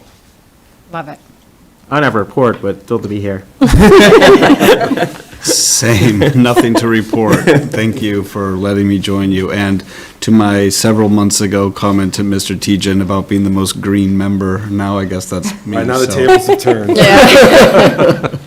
Well, of course, I'd like to say welcome also, and if there's anything that we can do to help you, you seem to have hit the ground running. I'll say this was a very productive meeting. Definitely. And I just want to give kudos to the Cultural Council for another successful open studios that they had on Saturday. There were a lot of artists that got to display their work, and they do some really great work. And I don't, I want to take this opportunity at this point now, though, to say, talk about, so we have the Memorial Day schedule. Oh, yes. And Yep. generally, someone from our board speaks. Are there any veterans, just wondering, or anyone that has been in the military, or no? Okay, I was just wondering now. That would have been great, but that's okay. Is there anyone who would like to speak, who has a passion about our armed services? And of course, Memorial Day is for people who have. Yeah, I mean, I don't want to take away from anybody who wants to really do it, but if we do need somebody to be there to speak, I can certainly do it.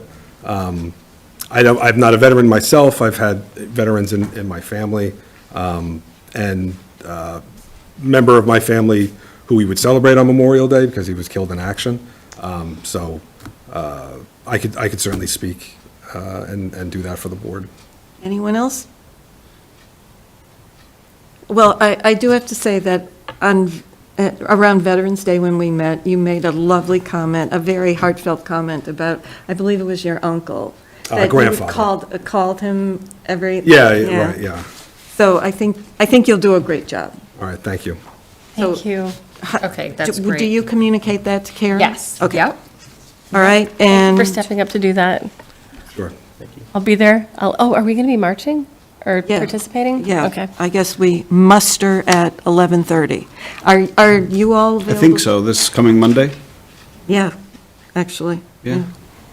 Send me the, Okay, so next is future agenda items, and you've already, I'm sorry? Oh, staff reports, yes. Oh, Sorry. staff reports. Thank you. Okay, here we go. Thank you. No, no. The fire department, we have the groundbreaking at the new fire station, 3 PM, May 21st. For police, Chief Griffin shared that the next staff meeting on June 10th will include a workplace threat training for all of the staff, so the building will be temporarily closed, but we have, of course, the drop-off out front, we have online permitting, and it'll be well notified, but we've been waiting for this safety training for a long time, so that's great. Let's see, Veterans Affairs Memorial Day Parade at noon on the 26th. Let's see, Health and Human Services, it's Mental Health Awareness Month. Caitlin and Liz have been doing a great job with case management applications and initiating counseling services, which are now available. Increase in nuisance issues primarily related to housing. Speaking of housing, we have the Neighborhood Renewal Project through the Attorney General's Office. They're coming in to make a presentation June 12th, so everyone's invited. This is to focus, June 12th at 11 a.m. in this meeting room. It focuses on abandoned properties, using legal tools like receivership, and the state fortunately will handle that, so we don't have to, which our housing staff deals with a lot of those issues. Recreation, the last day of school carnival event, Be Well. That's scheduled for Tuesday, June 17th, from 1 to 4 at Ellsworth McAfee Park. Only town departments and community groups are allowed to have booths, no outside vendors permitted. We have a new after-school programming plan, so 3 days a week, rec will be in the schools with their own little programs, whether or not it's like a Lego program or whatnot. So that's exciting. The schools are very excited about that because her programs are amazing. The town clerk, election day was very successful. We thank all of our poll workers and Andy and his office staff. Final results consisted of moderator Fred George, select board John Ray, woo! Thank you. Planning board Bill Pierce and Carter Brannon for a partial term. School committee Bryce Adam McKnight. Northborough Southborough Schools Joan Gallafrank. Northborough Southborough Regional Matthew Spencer. The town has received the proceeds from its $36 million bond, marking the largest single financial transaction in the town's history, surpassing even payouts to the city of Marlborough. So if that's good news, I don't know, but it's news. Planning department, the dog park is expected to be open around June 1st. Opening ceremony will be scheduled when the date is confirmed so that we can have a ribbon cutting, and hopefully Marshall will be the MC. We're hoping. Yeah, that'd be good, huh? Department of Public Works paving season, Davis Street is underway, single lane, bi-directional traffic in place, sidewalks are being redone, but no curbs will be installed. I asked Scott on the status, and he said a few more weeks, so just stay patient. The police station is finally being painted a beautiful blue. Cable access, coordinating with schools for the high school graduation, which is their second largest production after annual town meeting. Events include live streaming on TV and YouTube with overflow viewing in the forums. Planning and advertising are done well in advance. Town meeting approved a new server, so they're beginning to install that. They're going to be taking the server and broadcast equipment from the high school to the IT room, where we have the new air conditioning, fortunately. And that's at no cost to the town. Charter is going to work with them as well as Verizon. Senior Center, that the first bullet is wrong. Carol is getting immersed in the new staff and, operations and internal process, so they're making their way wonderfully. Planning a small update to the lobby to make it look a little bit more tidier, and she's working with the building inspector just to make sure that, access ways are all clean and how they should be.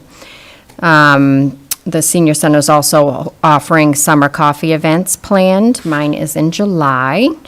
So it's just to help with communication, public engagement, which is wonderful. And Carol has been amazing, reaching out and working with our rec center, with our library, so she's very collaborative, and we love that. We met recently with the WRTA to discuss contract changes for fiscal year '27. Westboro is new to this program, which is called Mobility Management Model. So we typically had a lot of pickups in Westboro, but now that they're a participating community, we're going to have a little less. We still pick up for Boylston. There's some changes. We used to, I forget the amount of hours, I think it's like 12 or 17 hours. They reimbursed us for administration pay per week. They stated that that's no longer, we're going to be kind of treated like all of the other towns, which we still have to negotiate the contract. They're not doing anything this fiscal year, 26. The changes would occur in 27.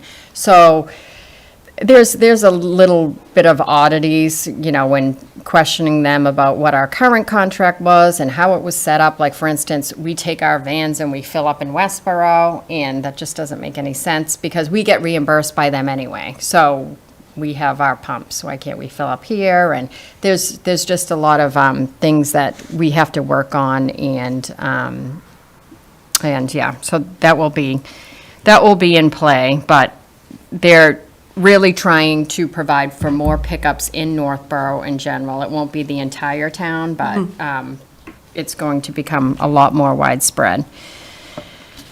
Let's see, Building Department, Fire Department held a meeting at the new station site. A pre-construction meeting will be scheduled. Conservation requested some corrections, causing a brief 1 to 2 delay. Contractors were reminded to review all notes from boards, the building inspector, et cetera, to pay attention to fine print so we can make sure that we're not losing any more days.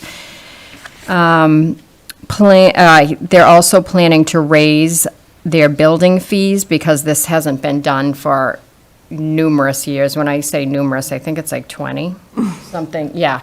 And he's in the process right now of doing a comparative study. I have a funny story, quick. So he was looking for Joe Atchu that used to work here years ago. He did a study and nothing came to be. It was like 8 years ago, I think. And so I was just like, you had the same email address when I worked here in 2015, and he worked in my office. I was in health and he was in building. So I Googled it. I searched for it on my email and boom, it popped up and no one could find it. And I'm like, well, thank God I used to work here. So it worked out good. So now he has something to compare to. So yes, and it'll work out perfect because July 1, the new building codes come to play. So at least we'll be able to look at that. MIS, GIS, we talked about the cybersecurity incident response plan that we're working on with the grant. They installed the new Cisco router at the police station. It includes routers, switchers, firewalls, and devices that are commonly used by the government agencies, including police departments, for secure and reliable network infrastructure, so that's important. A town meeting shout out to Dana, Kaylee, David, and Angie for their behind-the-scenes work during town meeting. Despite losing equipment, they kept things running. A lot of people didn't know, but he called literally a half hour before. He's like, Steph, we have no sound. I was like, what? So he finagled this old audio system, and yeah, so thank you very much. That's awesome. They did a great job. Amazing, yep. Peasley School Building Committee, congratulations to our very own Mike Tejan, who will now serve on that committee. And like you said, they're choosing their OPM and shortlisting it soon. And yes, so that's under the way. We're very busy. That's all. And I have part of it, this was my draft proposal for next meeting, but now that we've talked a little bit more, I do want to have White Cliffs come in, if we could possibly arrange them to come in. But what's very important is to have us all on the same page, including appropriations, financial planning.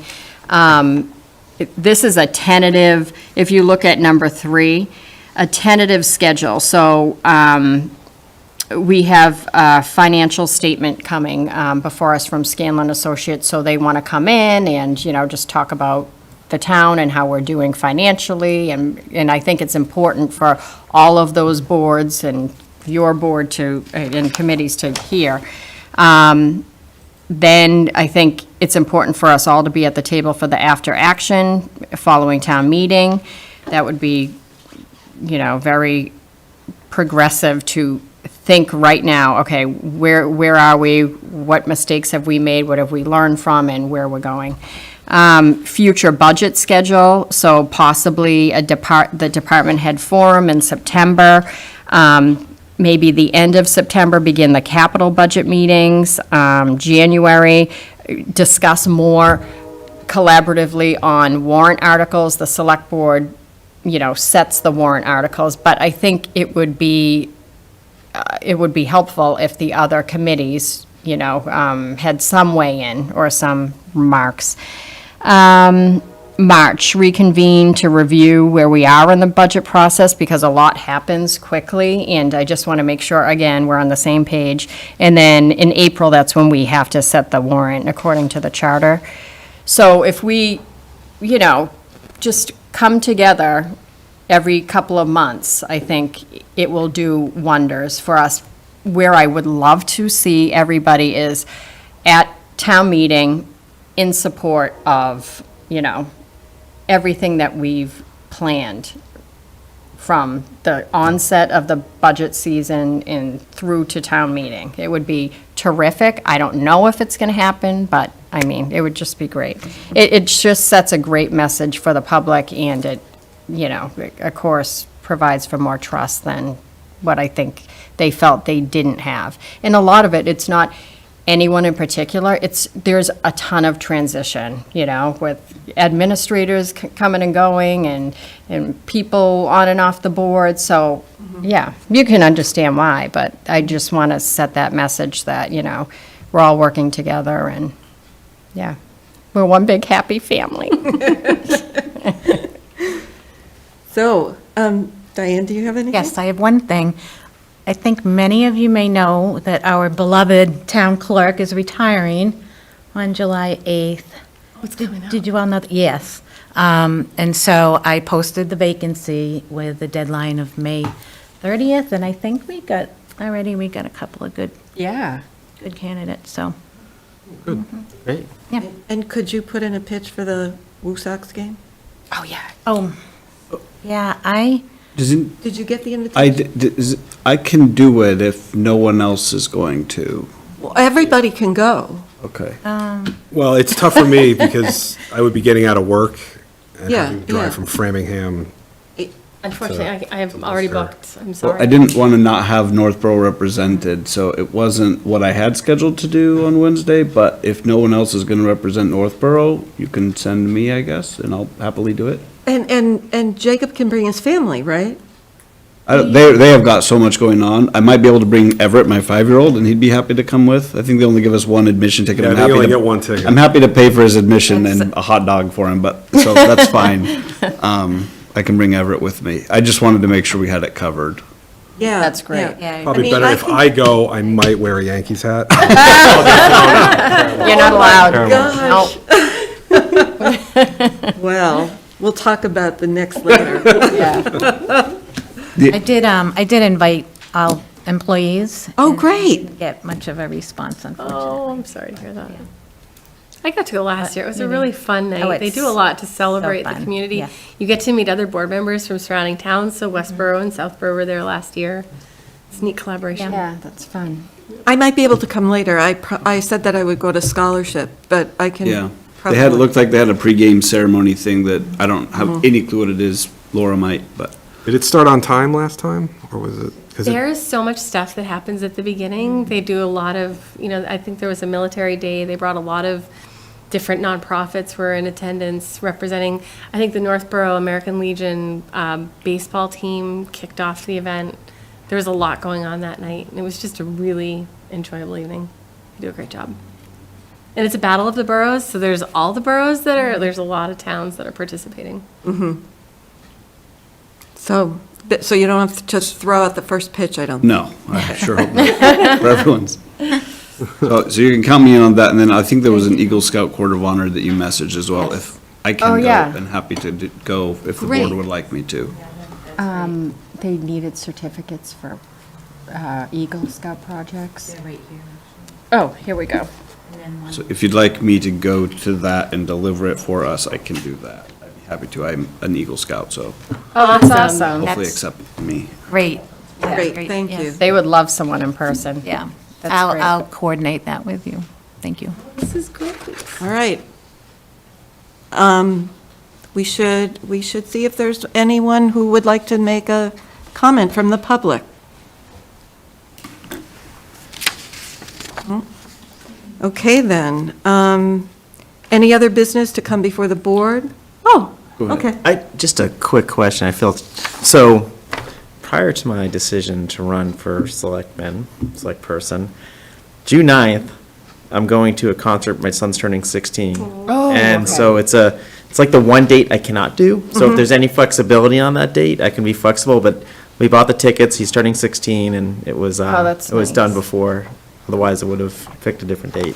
Yeah, family first. Yes. Yep. Yeah. Happy birthday, Austin. My thing is a little bit more, maybe, sorry, When do we get, do you know when we get the certification from the state about when our last year's free cash availability for the next year? I'm just looking at your calendar of It's usually idea. fall, Okay, yeah. okay. I can figure that out later. I'm just trying to figure out, that's a kind of important piece into the We rest of never these know, but puzzles. we sit like this. Oh, yeah? Okay.